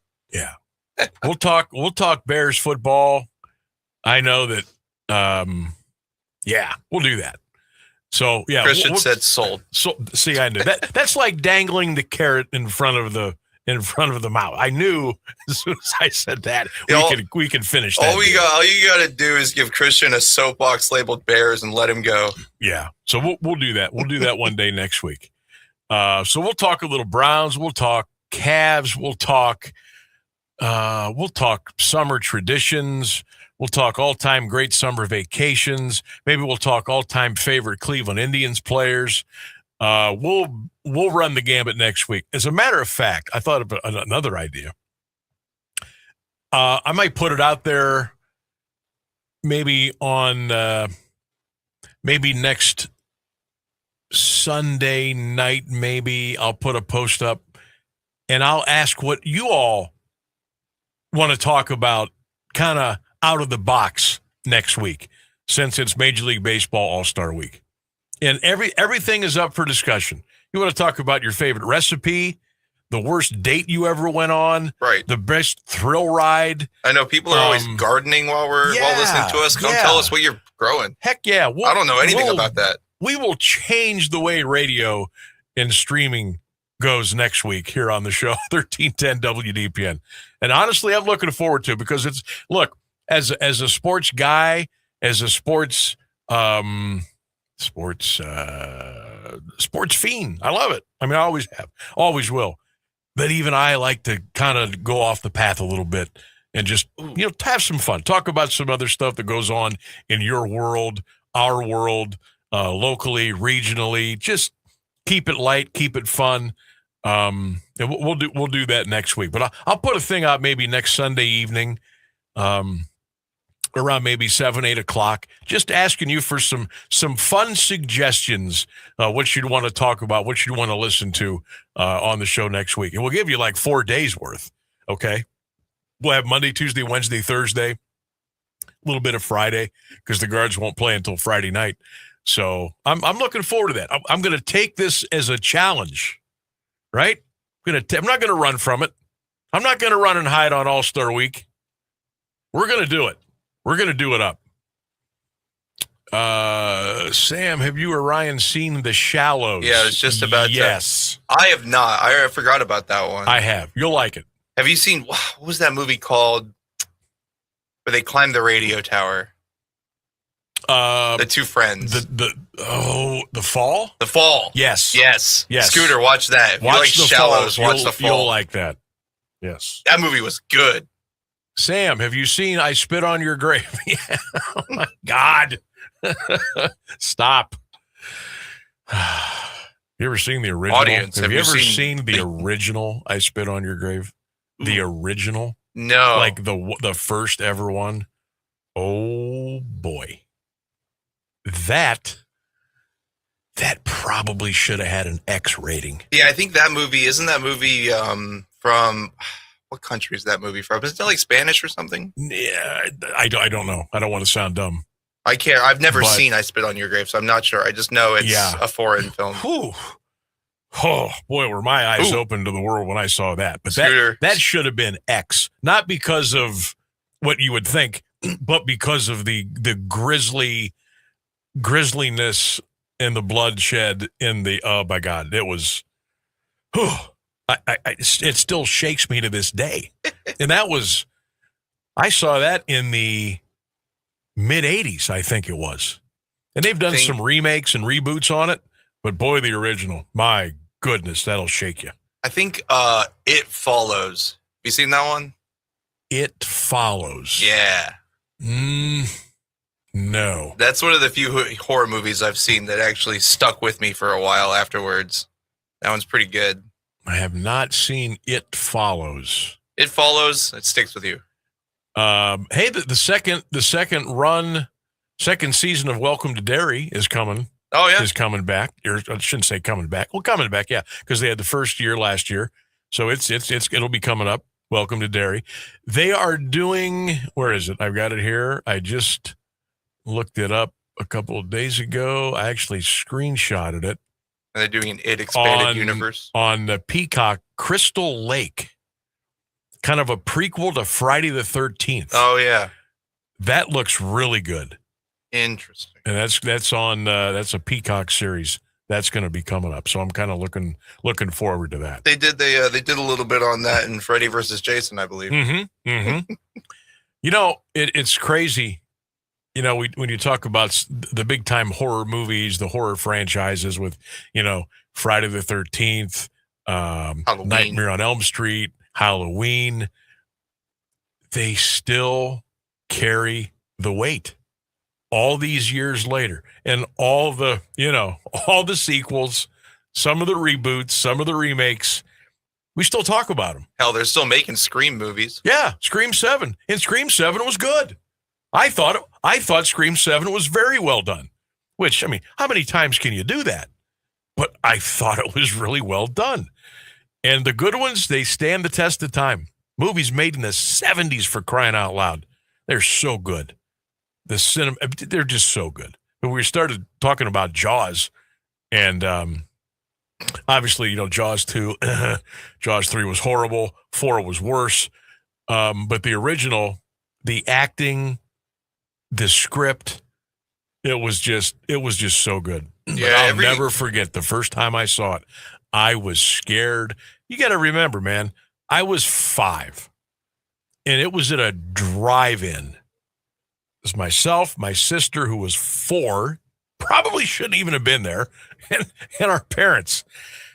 And it was at the drive-in theater. And, man, I don't know if I ever got to sleep that night. I don't think I went to bed that night.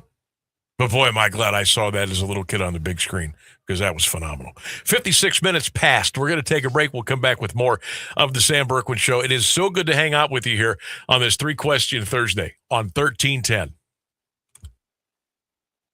Do you have trouble getting in and out of the bathtub? Are you afraid you'll slip and fall entering or exiting a tub? Safe Step walk-in tubs can transform your bathtub from an area of concern to a calming refuge. Call them today at 1-800-498-2098 and save $1,600. Safe Step walk-in tubs and showers are proudly made in Tennessee and offer an ultra-low step-in, avoiding that difficult climb over a traditional bathtub wall. They also offer a variety of therapeutic benefits that may help soothe your aching muscles and joints, increasing your mobility, boosting your energy, and improving your sleep. Safe Step walk-in tubs are designed to easily fit your existing tub space and are often installed in as little as 1 day. Just dial 1-800-498-2098 today to save $1,600 and receive a free shower package. That's 1-800-498-2098 for a free no-obligation consultation and to save $1,600. Safe Step walk-in tubs. Safety never felt so good.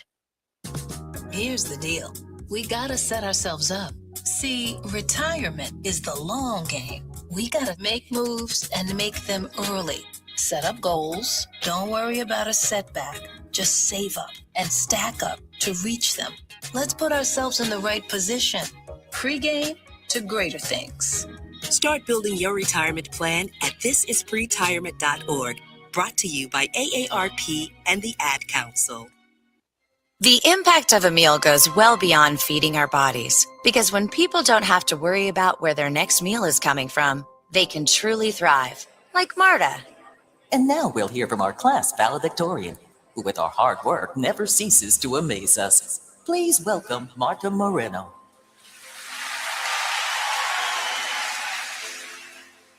And Alex. Hey, Alex, how did the interview go? I did it. I got the job. I can't believe it. I knew it.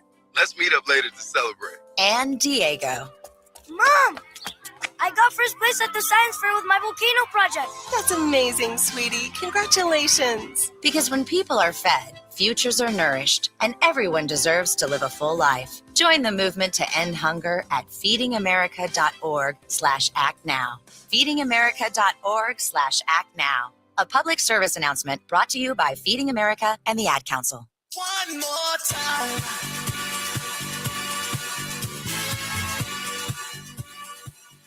If you were looking for a little something to do this weekend, the Italian American Festival is going on. And I believe it is, let me see here, July 10th, 11th, and 12th. So Friday, Saturday, Sunday.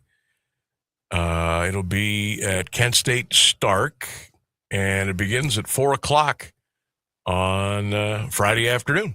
So if you're looking for a little something to do. Now, I will warn you, they're charging for parking this year, okay? It's $10 per vehicle. And they actually put that on their Facebook post today, so I thought, hey, I think Q is a little bit of a helper with that, kind of try to promote that a little bit. So I figured, well, what the heck, we're same company, why not? But the Italian American Festival, Kent State Stark this weekend, Friday, Saturday, and Sunday. If you're looking for a little something to do, that would be a great place to go. News and weather coming up next, 2 hours in, one more big hour to go, 1310 WDPN. News, weather, sports, local information, and music 24 hours a day. This is AM 1310 WDPN Alliance. News. I'm Michelle Franzen. The U.S. and Iran renewing strikes this week, leading to a break in that temporary ceasefire. The U.S. hitting Iranian targets in response for Iran shooting at ships in the Strait of Hormuz.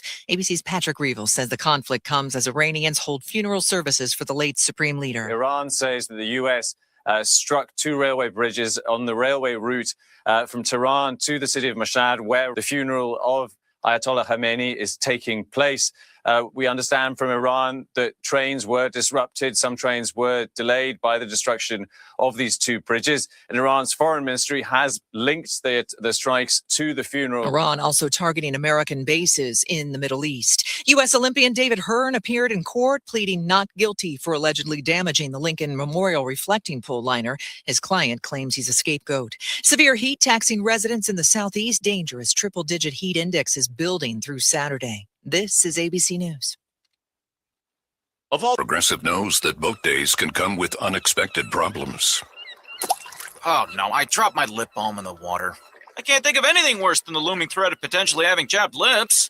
It was ginger vanilla too, my favorite flavor. If a real problem comes along, your boat's protected 24/7 with Progressive, so you can keep worrying about boater problems. Progressive Casualty Insurance Company and Affiliates, not available in D.C. Your ambition just met its match with Robinhood. You push yourself in everything you do, scanning headlines for insights, keeping an eye on the market. Robinhood puts you in control of your money, all on one platform.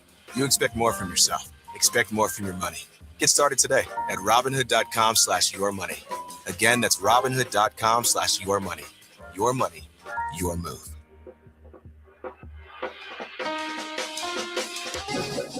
Now, the latest Alliance area news from Clint Marshall on AM 1310 WDPN. Good afternoon. It's 5:02. Canton man will be in court Friday after police say he stabbed a woman and led officers on a chase. 39-year-old Julius Edwards scheduled for arraignment in municipal court on charges including attempted murder, felonious assault and domestic violence.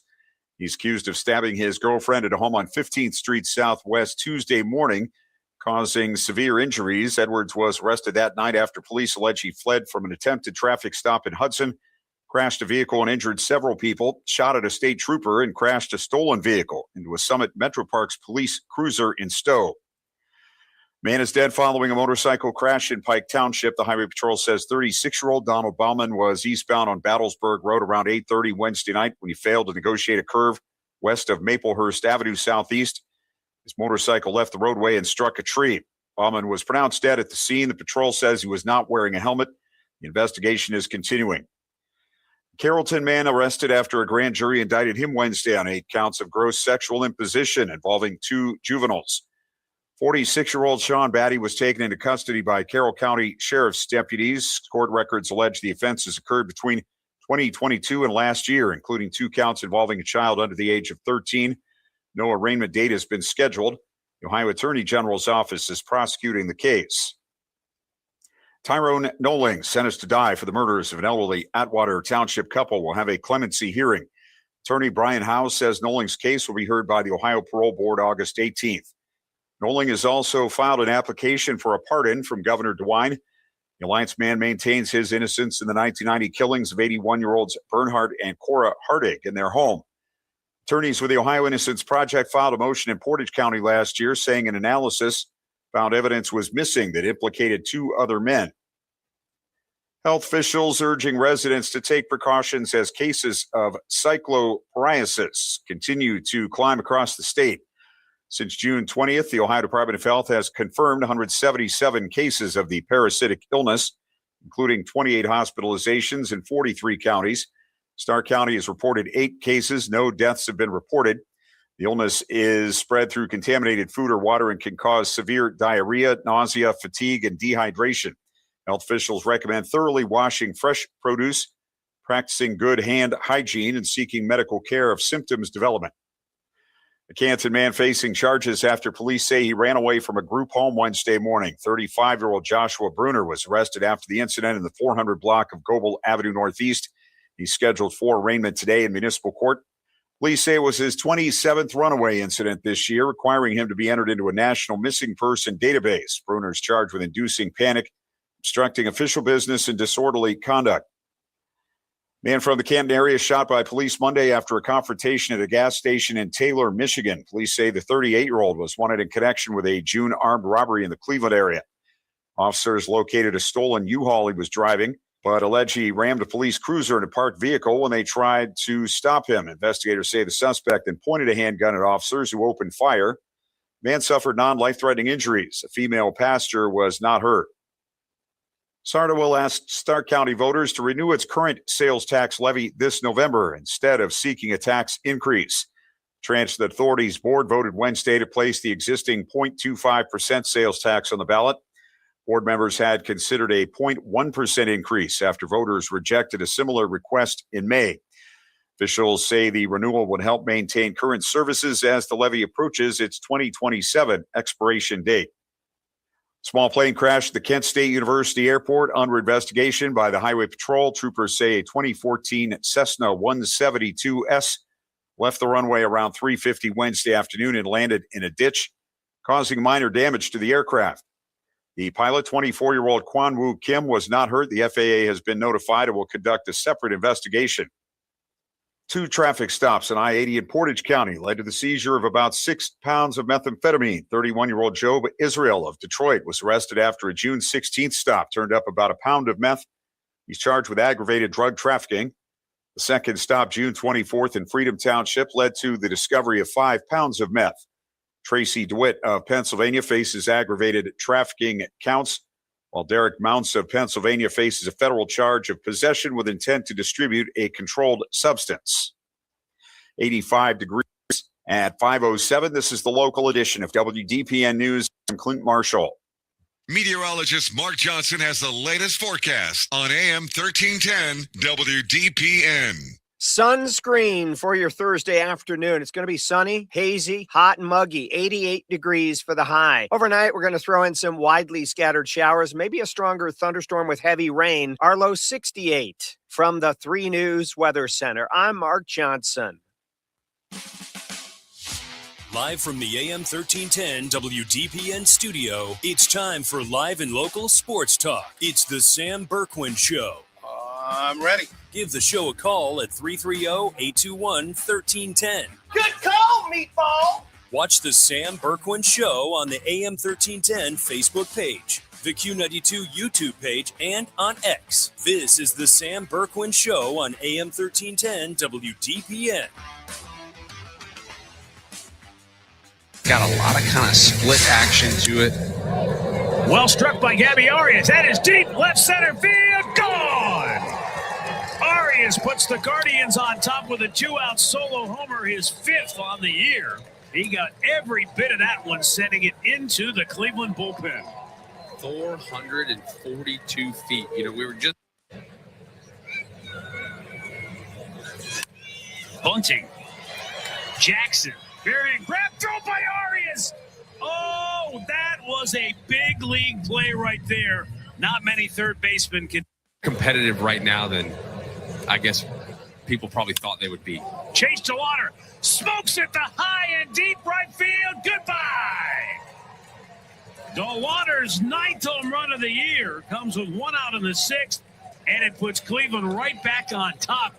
He absolutely crushed that ball left on left, taking Kendry Rojas deep. All right, Maddie, thanks for the call. Cleveland Guardians TV, welcome back to the Sam Bourquin Show. Hour number 3, ready to go. 1310 WDPN. We're streaming on all of our social media platforms. You can watch and listen to the show, WDPN on X, on Facebook, the Q92 Radio YouTube channel. Guards win, by the way, 5-2 over the Twins in Minneapolis today. Gavin Williams, 7 strong, struck out 11 today. Guards win. Guards win. They're on their way to South Beach to battle the Marlins coming up this weekend. Let's see what the White Sox were up to. Last I saw, they were trailing Boston by the score of 2-1. They were in the 8th inning at Wright Field in Chicago. Waiting for the hamster to move the wheel for the internet so I can get you an update. Could be in the next 5 minutes, could be in the next year. Well, we'll Scooter let says you know that he saw the original Jaws the night before he flew to Florida on vacation. Needless to say, he never went in the water past his knees. Never got in. Yeah. Old Jaws, baby. Now's that time of year. Shark Week coming up. You can't go wrong. You can't go wrong with that. Phone lines are open 330-821-1310, 330-821-1310. Again, get your comments in the Q92 Radio YouTube channel in the chat. We got our 3-question Thursday quiz rolling today. Question number 1. What is your dream high school football matchup? What's your dream matchup? Maybe a game that's never been played. Maybe a game that's been played once and it was so long ago. Could be somebody from outside the state of Ohio against one of our teams from the Buckeye State. Could be a big Division 1 school against maybe a Division 4 power. What's a matchup that you would love to see? Question number 2. Where's your favorite place to go get coffee? Mom and pop, local, chain, you make it yourself? You get the drive-through, you hang out with your friends on the patio, have a little Java. Where are you going to get your coffee? Question number 3, what's the best movie that you have seen this year? That's today's 3-question Thursday quiz. We'll read some of those answers coming up here in just a couple of minutes. All right, Boston held on to beat the Chicago White Sox today by the score of 2-1. So we pick up a game on the White Sox, and we put another game between ourselves and the Minnesota Twins after the Guardians win today by the score of 5-2. Yanks beat the Rays 12-4. Orioles beat the Cubbies 3-2. Braves doubled up the Pirates 10-5. Mets beat the Royals 7-3. Not too many games tonight. Like maybe 5 or 6 games tonight. A lot of getaway games today. World Cup is going on as we speak. And we're approaching the 50th minute of play And France and Morocco are still scoreless. It just kind of hit me last night. Like, this kind of stinks. The USA's done with the World Cup. We'd have been getting ready for a match tomorrow. Rangburg, 3:00. They would have been in L.A., I think, or Kansas City. I forget. But anyway, they were going to play tomorrow. We'd have been getting ready for it. But what could have been. For what could have been. Oh, what could have been. So, yeah. All right, 3-question Thursday quiz. Let's see, where did we leave off here? A lot of good ones are still coming through. I read the Ashtabula one. I read St. John's Bosco. I read Hoban St. V, Hoban St. X. Here we go. This would be fun. I don't know how competitive it would be, but it would be fun, I guess. Dan Weaver checking in says, Sam, I'd love to see Mogador versus Massillon. Whew. In theory, fun. What would happen on the field? Probably not so much fun, but that would be fun. Both those towns love their football, obviously. For Dan, Dunkin' Donuts, his go-to for the coffee. Michael, the best movie he has seen this year. Jennifer checking in says Tremont Coffee is her go-to. And she says, we just went to the theater to see Michael. Gary says, I like this one. Gary wants to see Massillon versus IMG Academy from Florida. Yeah, I'd watch that. You better believe it. Gary's go-to for coffee is his home with the Keurig. Says he hasn't been able to see any movies at the theater this year, but plans on going to there. I used to see Gary years and years ago when Dylan and I started going to the movie theater. We'd go see you know me, I was the good dad taking Junior to the R-rated horror movies well below his age. And Gary was he was doing the security out there at Tinseltown. We used to run into him all the time. Byron says Caribou Coffee for him. Young Washington, hands down, phenomenal movie. Richard checking in says St. Thomas versus Central Catholic back in the 1970s. His go-to place for coffee, his kitchen. The Passion of the Christ, the best movie he has seen this year. Obviously, that came out a long time ago, but he probably watched it here recently. Let's see here. Tom says, how about Massillon versus Avon Lake high school football? Okay, I can do that.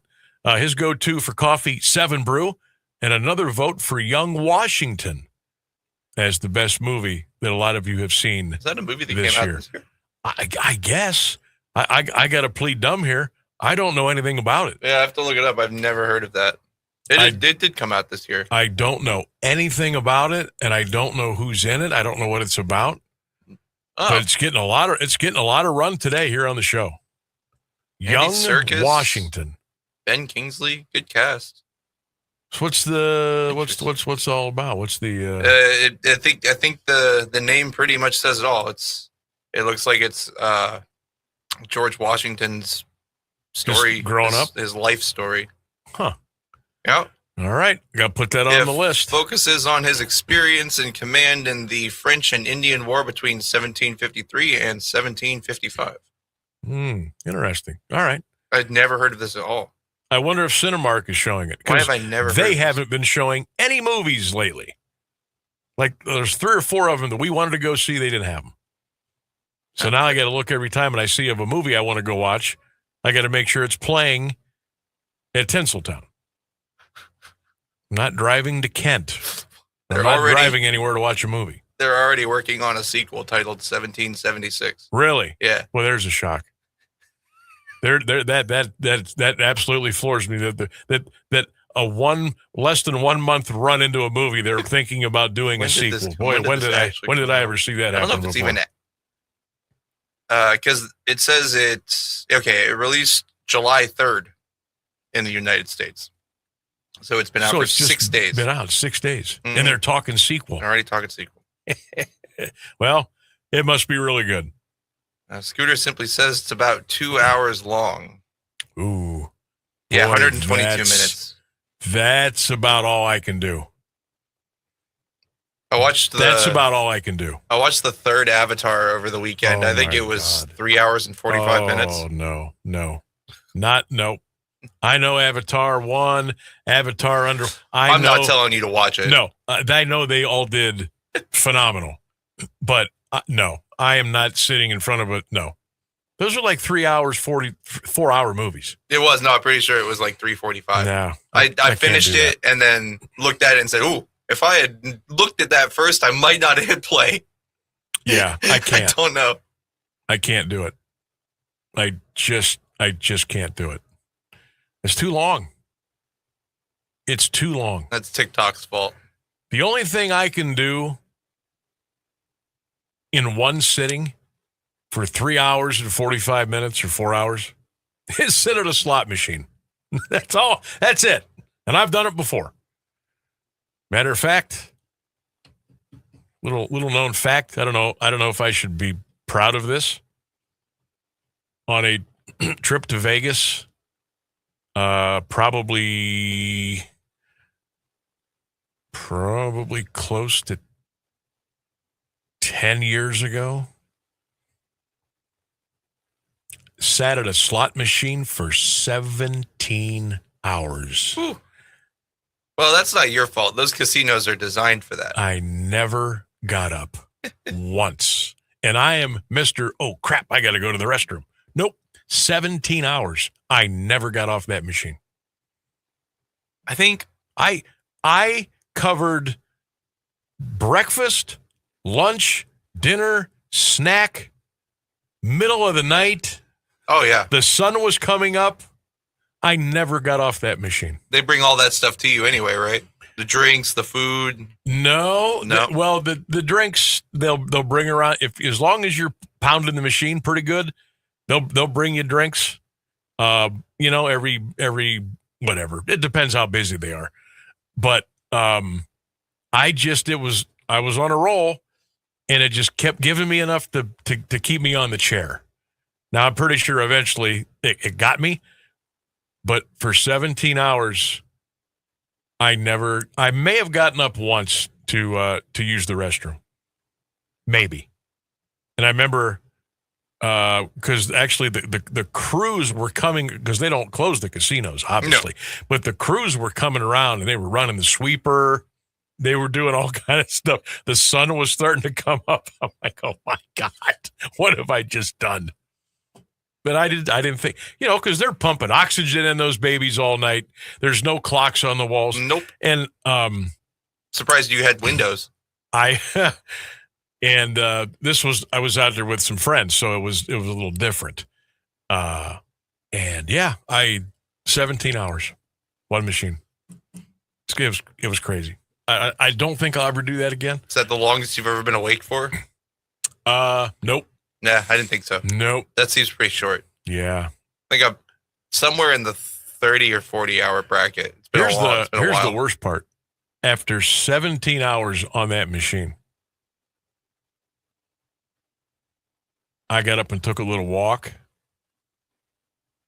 found another machine and got on it and stayed on it for about 4 hours. Yeah. Something wrong there. That's addiction, my friend. Tell me you're addicted to gambling without telling me you're addicted to gambling on a slot machine. I just ripped off a 21-hour shift on 2 machines out in Vegas. My God. All right, let's take a break. 22 minutes past the hour.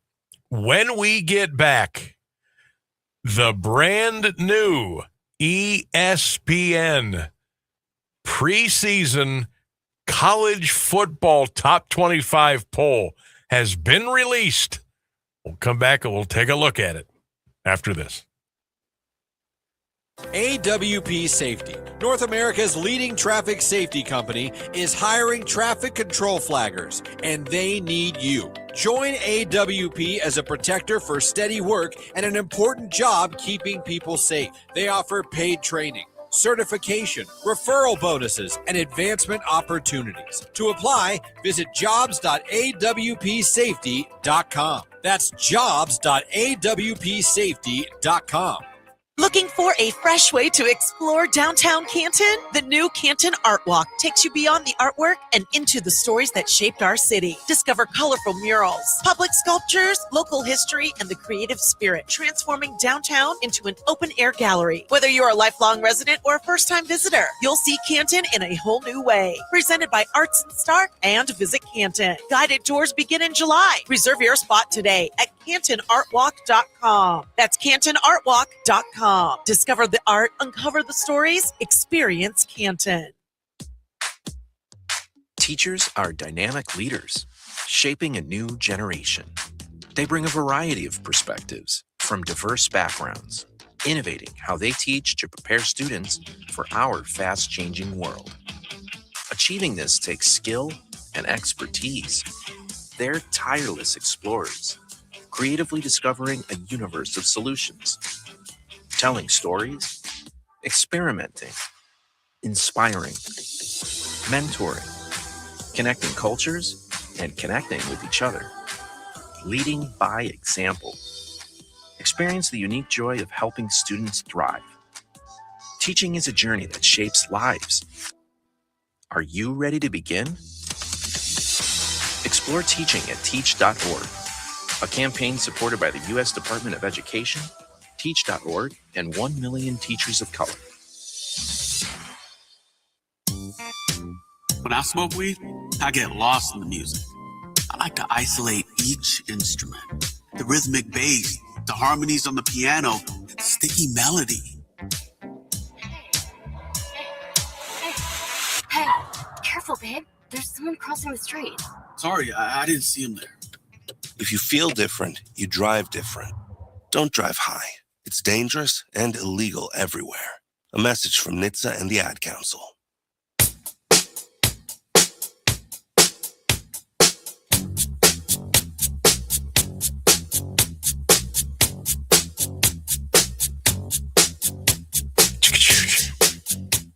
$1310 WDPN. Welcome back to the Sam Bourquin Show. Is Michael still at the theater? Is it still playing? I think it is. I could see it. Oh, it's got a lot of run too, man. A lot of people like that movie. I haven't seen it yet. I'm going to. And I want to see it in the theater. And it's been out over a month, I think, at least. I definitely want to go see that. Yeah, I'm going to look that up right now. College football top 25 ESPN preseason poll has been released. Now you know what polls are. You know what they're worth. They're not worth the paper they're written on or whatever they're typed on. But they're fun to talk about. This surprises me. Preseason football poll, top 25 college football. Ohio State, number 1. Okay. Texas, number 2. Notre Dame is 3rd. 4th, Oregon. Georgia, they've got preseason ranked number 5.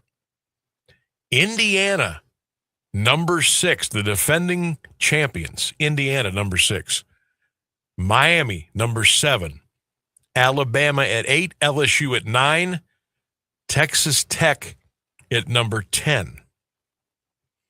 They've got Texas A&M at number 11. Oklahoma at 12. USC 13, Ole Miss 14, Michigan 15. Again, this is ESPN's preseason college football top 25 rankings. At number 16, Tennessee. Matt Campbell's Penn State Nittany Lions at number 17. Florida 18.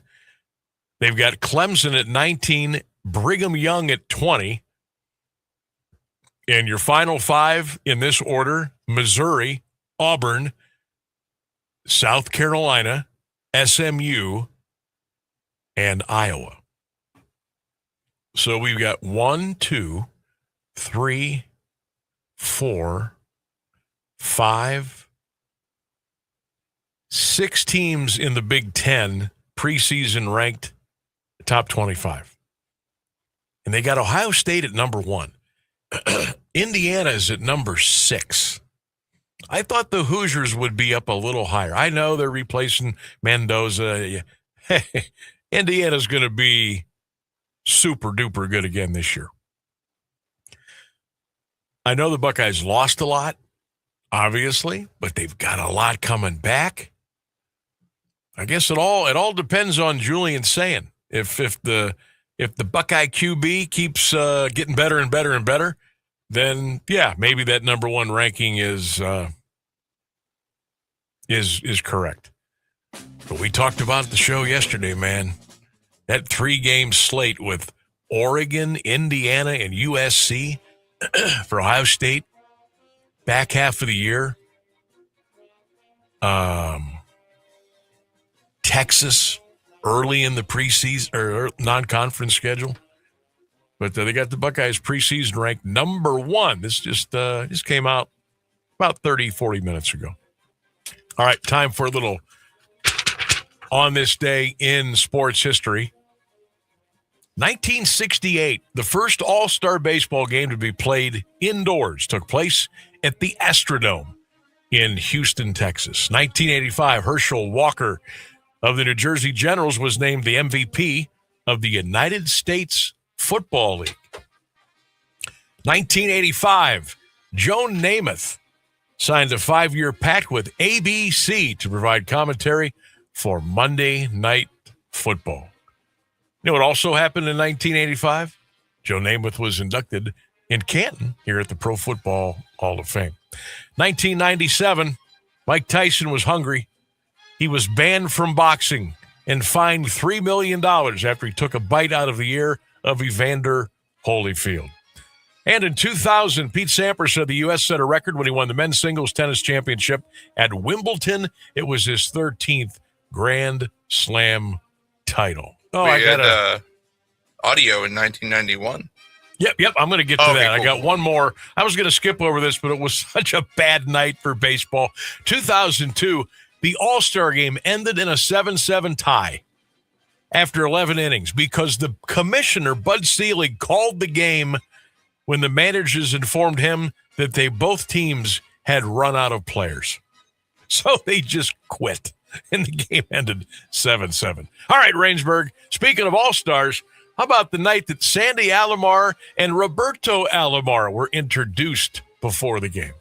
The Cleveland Indians, tonight's catcher, Sandy Alomar Jr.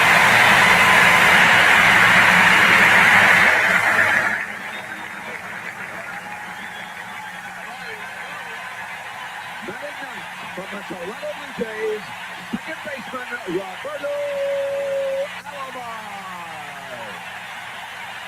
Pretty cool right there. Of course, that All-Star game that year was in Toronto. You heard the ovation for Roberto Alomar and his brother Sandy, both introduced to the crowd before the All-Star game that particular night. That is on this day in sports history. We'll take a break. The news and weather coming up. The latest news and the current Alliance area weather forecast are up next on AM 1310 WDPN. Good afternoon. It's 5:30. President Trump told reporters aboard Air Force One Spain agreed to boost NATO payments after he ordered a U.S. trade embargo. Subject of Spain's contributions and commitments to NATO has been a point of contention between the president and Socialist Prime Minister Pedro Sanchez. The Spanish government has refused to fulfill NATO's 5% GDP and defense spending goal, affirming its 2.1% is, quote, enough to comply with all its commitments. President Trump Wednesday instructed the Secretary of the Treasury to halt all U.S. trade with Spain in response to its continued refusal to step up to NATO's spending goals. A recent report from the Federal Reserve Bank of Dallas showed how the amount of illegal migrants between 2021 and 24 affected local labor and housing markets. Researchers estimated unauthorized immigrant worker flows accounted for about 30% of employment growth, roughly 30% of home price growth, and about 20% of rent growth. The report said a 1% increase in unauthorized workers relative to a local labor force corresponded with roughly a 1% increase in overall employment. With no evidence, the surge reduced average wages. The same 1% increase, however, was associated with a roughly 2.2% rise in home prices and a 1.4% increase in rents. The Army Tuesday announced new body standards for soldiers. The policy will require all soldiers to undergo a waist-to-height ratio assessment twice per year. If a soldier fails to maintain the requirement, he'll be given a second assessment by a different team on the same day. If both show the ratio is greater than 0.55, the soldier will be placed in the Army Body Composition Program until he meets the body standards. The announcement notes the transition is part of a broader effort to assess the health of soldiers, align the program with medically validated practices, and increase the readiness of U.S. forces. Obamacare health insurance premiums set to increase by double digits again in 2027.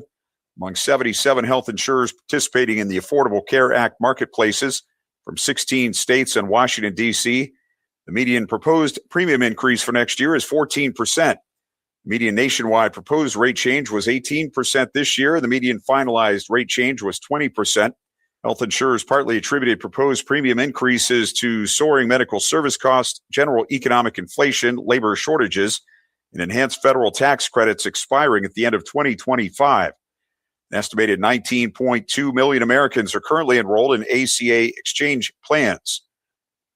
A report revealed a public Smithsonian museum features explicit sexual content. The White House Domestic Policy Council released a 162-page report on the Museum of Natural History July 4th. It detailed explicit displays and promotion of gender ideology. One called Entertainment Nation included a magazine cover featuring nude women and footage of drag performances. Another had a Girl Germs magazine showing two partially naked women embracing. The report noted the NMAH exhibits and educational materials present gender as fluid, treat biological males as girls or women, and fold advocacy for transgenderism into the museum's treatment of female childhood development, women's history, and women's sports. 86 degrees at 5:33 for WDPN News. I'm Clint Marshall. Now, the Alliance Area Weather Forecast from Mark Johnson on AM 1310 WDPN. A very warm and muggy Thursday afternoon. A lot of sunshine, hazy sunshine, a few scattered clouds, 88 degrees for the high. Overnight, showers, thunderstorms rumbling by, widely scattered. Our low about 68. From the 3 News Weather Center, I'm Mark Johnson.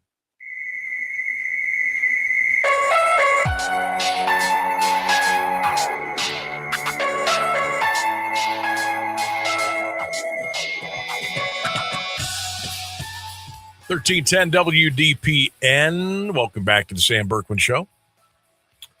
Coming up, we're going to take a look at some sleeper teams. I've been waiting to do this for a week. I finally found a good time to do it. Sleeper teams that could possibly win the college football championship this year. We'll get back into our 3-question Thursday quiz. We'll recap the Guardians' win over Minnesota. Oh, Rainsburg. The state of Ohio ranks extremely high for bed bugs. We'll tell you who the cities are that are up the chain in the Buckeye State. Look, don't even It's a list you don't want to be on. Have you ever had bed bugs? No. Oh, count no your blessings. I can't stress that enough. I've never experienced them. But I've read horror stories. It's I've actually watched, traumatic. I've watched a couple of episodes. Remember the episode of King of Queens when they had bed bugs? And I thought, this is... No, I've heard horror stories about it. Basically, if you have anything that's cloth, it immediately becomes trash. Really? Yeah, you can't do anything about it. It's ridiculous. You have to, unless you want to spend thousands of dollars getting your house fumigated. Right. Yeah. We'll let you know who made the list in Ohio coming up here in a little bit. Also, I just saw this on X. You know how that's been rumored out there about the Chicago Bears probably leaving the city of Chicago to go to Indiana to play their football and move there. This courtesy of Front Office Sports, shout out. The Bears' plans to move to Indiana are now in the red zone, according to the state governor. The Bears still have not made a definitive decision on the location of a new stadium, but Indiana officials continue to grow more and more optimistic that they will land the Chicago Bears.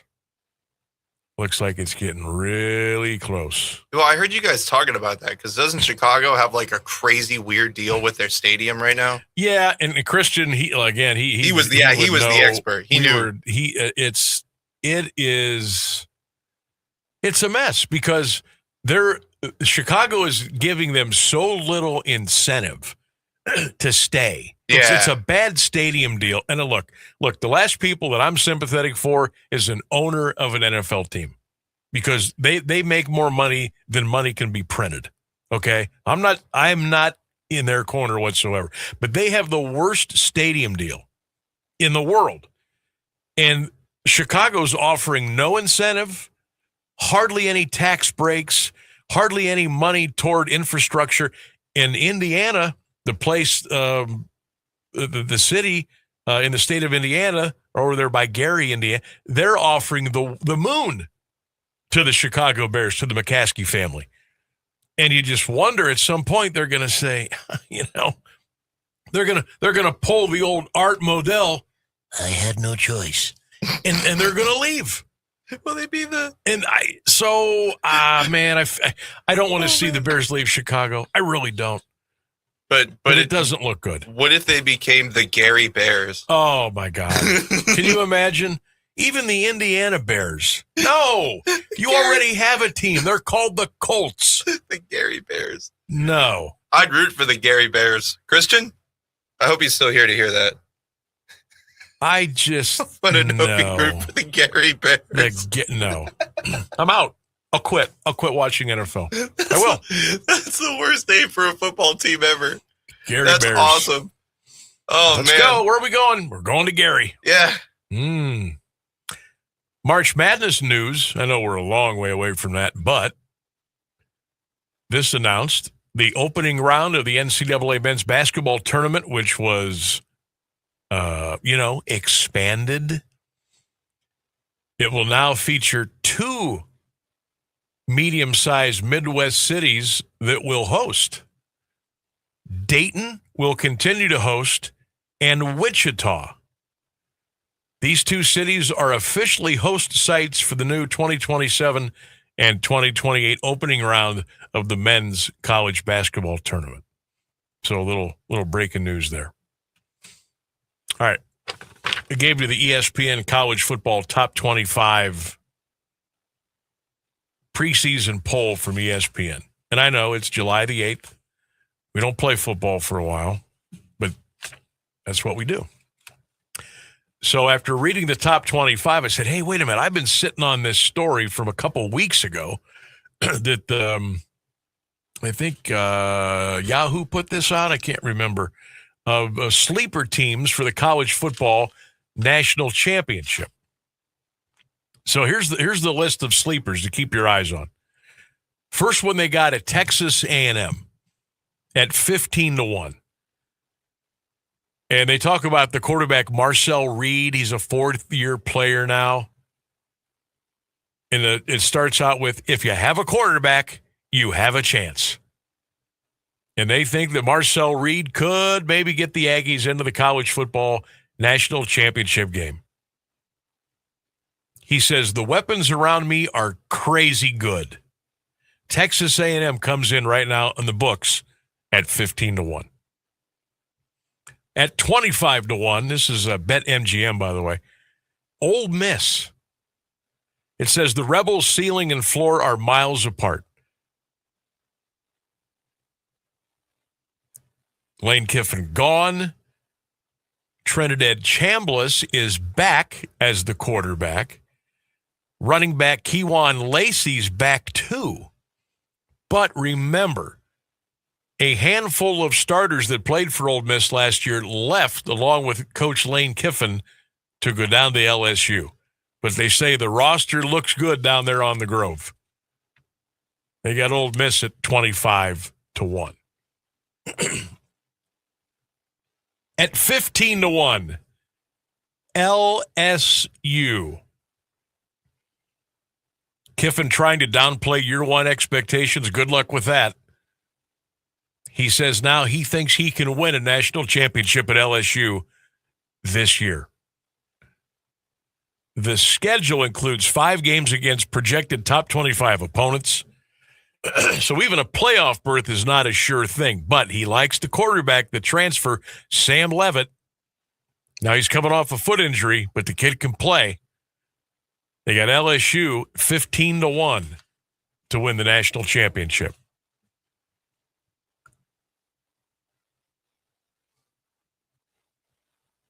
USC. Yeah.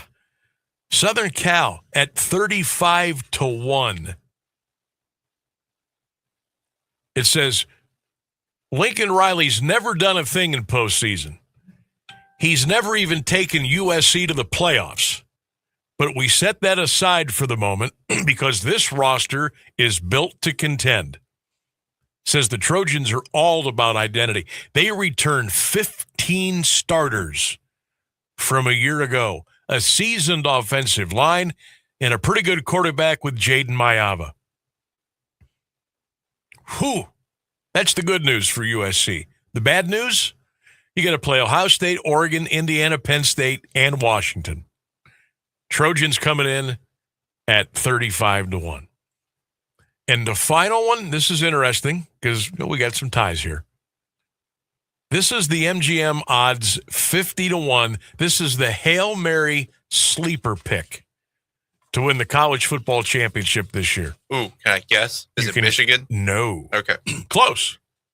Close. You said it was close to home, so I figured that would be the most ironic. Yep. Really close to home for us since we, kind of have ties to the coach. Oh, wait. Go ahead.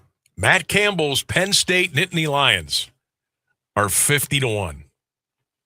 No Ohio State on the schedule. No Indiana. No Oregon. The non-conference schedule is easy peasy. Coach Matt Campbell's first year coming over from Iowa State. We know how good Coach Campbell is. Got some talent coming in. Schedule lines up. They got the 51 odds BetMGM for Penn State as a Hail Mary sleeper to win the college football championship this year. Good. I'm glad I let you go. You wouldn't have got that one? No, I was not right. No, my brain wasn't going the right direction. Yeah, I can't wait to see how Penn State does. I can't wait to see Coach Campbell on the sideline running the show with the Nittany Lions. But we don't get Ohio State and Penn State this year. How does that happen? Oh, wait a minute. The greedy Big Ten. And you just can't play everybody because you got to go play teams in the West Coast who are now geographically nowhere close to you, but they're in your conference. Got it. Yes, money. Got it. Okay, I got it. But yeah, we get robbed this year. No Ohio State, Penn State. That game should be played every year. Home and away. Every single year, Ohio State and Penn State should play each other. Isn't that like the Thanksgiving game usually? No. I thought that, okay. No. Ohio State, Michigan is Thanksgiving weekend. Okay. And usually Penn State, Ohio State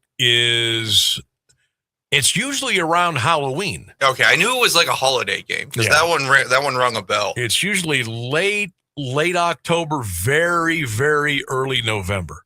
Okay. But we don't get it this year. Yeah, that kind of stinks a little bit. I love Penn State, Ohio State games. I love the whiteout. It's so tough to go there and win. And it's usually a night game. In the last couple of years, it hasn't been. When they come to Columbus, it's usually an afternoon game. Once in a while, they throw us a bone and let us play at night. But no Penn State and no Ohio State this year for college football. Oh, Scooter says no PSU and Buckeyes until 28. Oof. So we got to wait 2 years. Gee, do we have to play Maryland instead of Penn State? Do we have to play Washington? Got to play Oregon? I don't mind that. Oh, really? But I don't like playing the there's the Big 10, the Big 18 or whatever it is. but there's weak sisters. Maryland is a weak sister. Rutgers, gosh, Greg Schiano came back. Yeah, I guess I expect a little bit too much out of them. They're still down there in the dredges of the Big Ten. Northwestern's going to be better. They're moving into their brand new renovated stadium. Michigan State's going to be better. They have stunk the joint out the last several years. Minnesota's Minnesota, right? Old row the boat guy. Minnesota's like they'll go 7-5, maybe 8-4, and they'll go to a goofy bowl game, and they're happy with that in Minnesota. Obviously, the Michigan game is the Michigan game. That stands on its own. Illinois is better. Wisconsin is a team. Whoa, Luke Fickell. He is coaching for his job. He is coaching for his job this year. If Wisconsin doesn't win, I haven't looked at their schedule. I'll have to look at it later. He better win 9 games or he's going to get fired. I thought maybe he was going to be given the pink slip after last year, but they're going to go one more round with Luke Fickell, and we'll see what he can do there. Iowa, we go to Iowa. I know that's always a tough place to go. Kirk Ferentz has been coaching forever. Probably a couple more, and then that'll be it for him. Who else? Indiana's going to be great.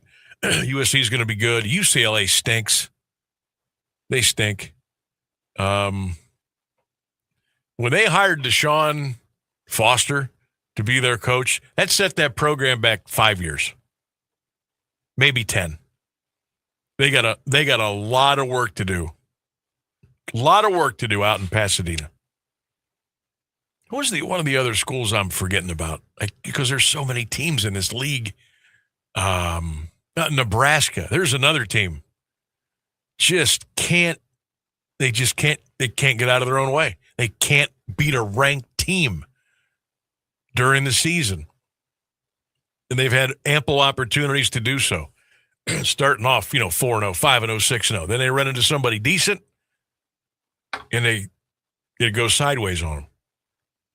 How about the people in Lincoln, Nebraska? Remember the old days of when Tom Osborne was there and Jarvis Redwine? They had a running back called I Am Hip, one of the great running back names in the history. They had a center by the name of Dave Remington. Kirk Loudermilk went on to play in the NFL. Running backs like Mike Rozier, quarterback Turner Gill, a lot of great wide receivers. I forget the one guy went on to play for the Patriots. Nebraska was the creme de la creme in college football. And boy, when Tom Osborne left, that program, they didn't just fall off the map. They went into the ocean. And they're still trying to crawl out. But since the 70s, even the 60s, they sell out every single game. Over 90,000 people, come heck or high water, show up to watch the Huskers play.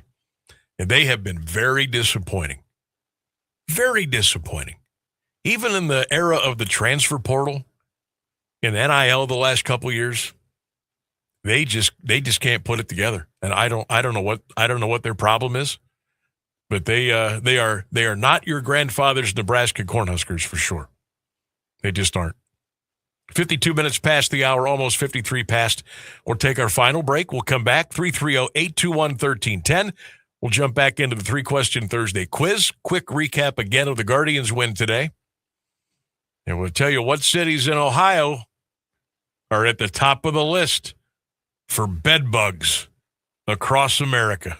We'll take a break, and we'll come right back.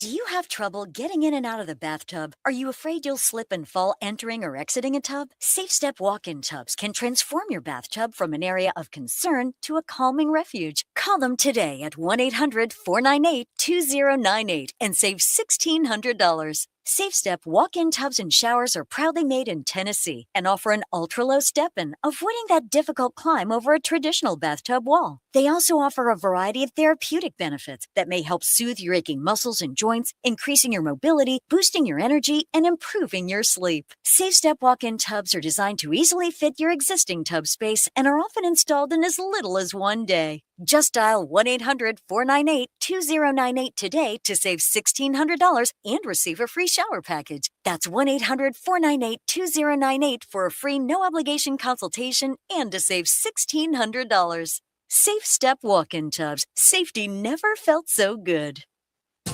Here's the deal. We gotta set ourselves up. See, retirement is the long game. We gotta make moves and make them early. Set up goals. Don't worry about a setback. Just save up and stack up to reach them. Let's put ourselves in the right position. Pre-game to greater things. Start building your retirement plan at thisispretirement.org. Brought to you by AARP and the Ad Council. We asked parents who adopted teens to share their journey.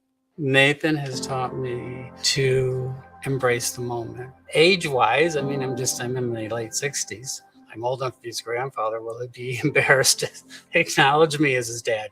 I think the most important thing we can do is let them know that they're safe, that they're valued and cared for and loved, and that they're important.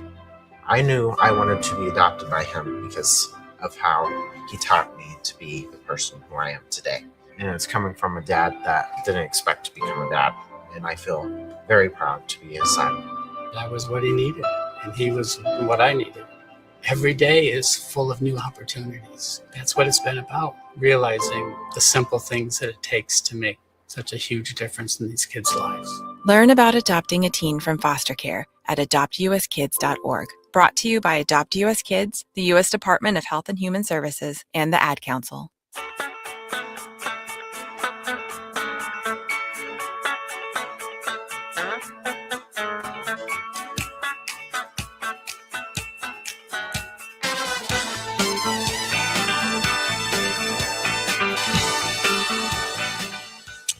All right. Do you remember the last time LeBron decided to come back home when he was with the Miami Heat and everybody was on pins and needles? And there's a place in the Belden Village area. I don't know if you're familiar with the Caroline's Cupcakes. All right. They just put up a post. It says, "Hey guys, I've got it on good authority that not only is LeBron coming back to Cleveland, but he's bringing Bronny and Draymond with him. If you don't believe me, you can Google Caroline's Cupcakes." That sounds like an ad. Check my credentials. This ain't my first rodeo. If you know, you know. They had the inside scoop last time. If he brings Bronny, which he's bringing Bronny, that's done too. That's guaranteed too. If he brings Draymond Green with him, what would you all think of that? What would you think about that? What have we said about Draymond Green for, I don't know, the last 12 years? We hate that guy. He's a son of a, we can't stand him. But if he's on your team, you love him. I don't know how much he's got left in the tank. Remember, he opted out of his contract with Golden State. Remember? And when he did that, everybody thought, oh, well, that's going to open up room. LeBron's definitely going to go to Golden State.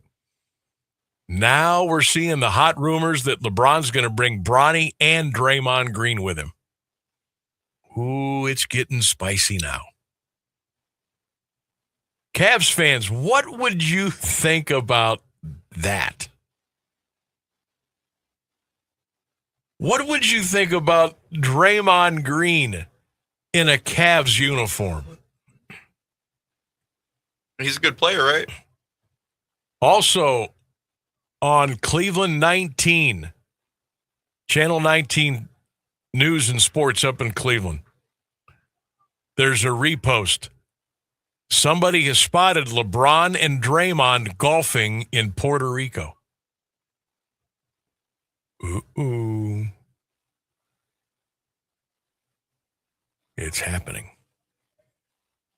You imagine Draymond Green in a Cavs uniform? That would take a little bit to get used to. But he's a good player though, right? Even though we all kind of hate him apparently. He's old. He's old. Okay. Well, so is LeBron. Well, Draymond ain't no LeBron. Okay. LeBron may be 41, but he looks like he's 30. Draymond's 35. He looks like he's 50. I'll admit he looks closer to 40 than 30. And I just thought about this. Draymond wears number 23, so he wouldn't be able to wear that uniform number with the Cavs because, well, LeBron's going to take that. All right, the bedbug thing. The city of Cleveland ranked number 4 in the country for bed bugs. Columbus got number 8. Cincinnati ranked 15th. Youngstown 32. Dayton 38. Toledo at 42. Shame, Cleveland. So Canton, Alliance, Akron, we didn't make the list. Oh, thank for God. bed bugs. Cool. Courtesy of the latest Orkins 2026 list. All right, that's good. All right, Guards win today 5-2. Miami coming up Friday, Saturday, and Sunday. If you missed our interview with Tim Mead from Walsh University going into the Coaches Hall of Fame, that'll be up in podcast after the show on all your favorite social media platforms. Had fun today. Good job by Rainsburg, as always. Thanks to all of you. We'll come back and do it again tomorrow at 3 right here on AM 1310 WDPN. And until then, and as always, go Bucks, go Browns, go Cavs, go Guards. Have a great night, everybody. See you tomorrow.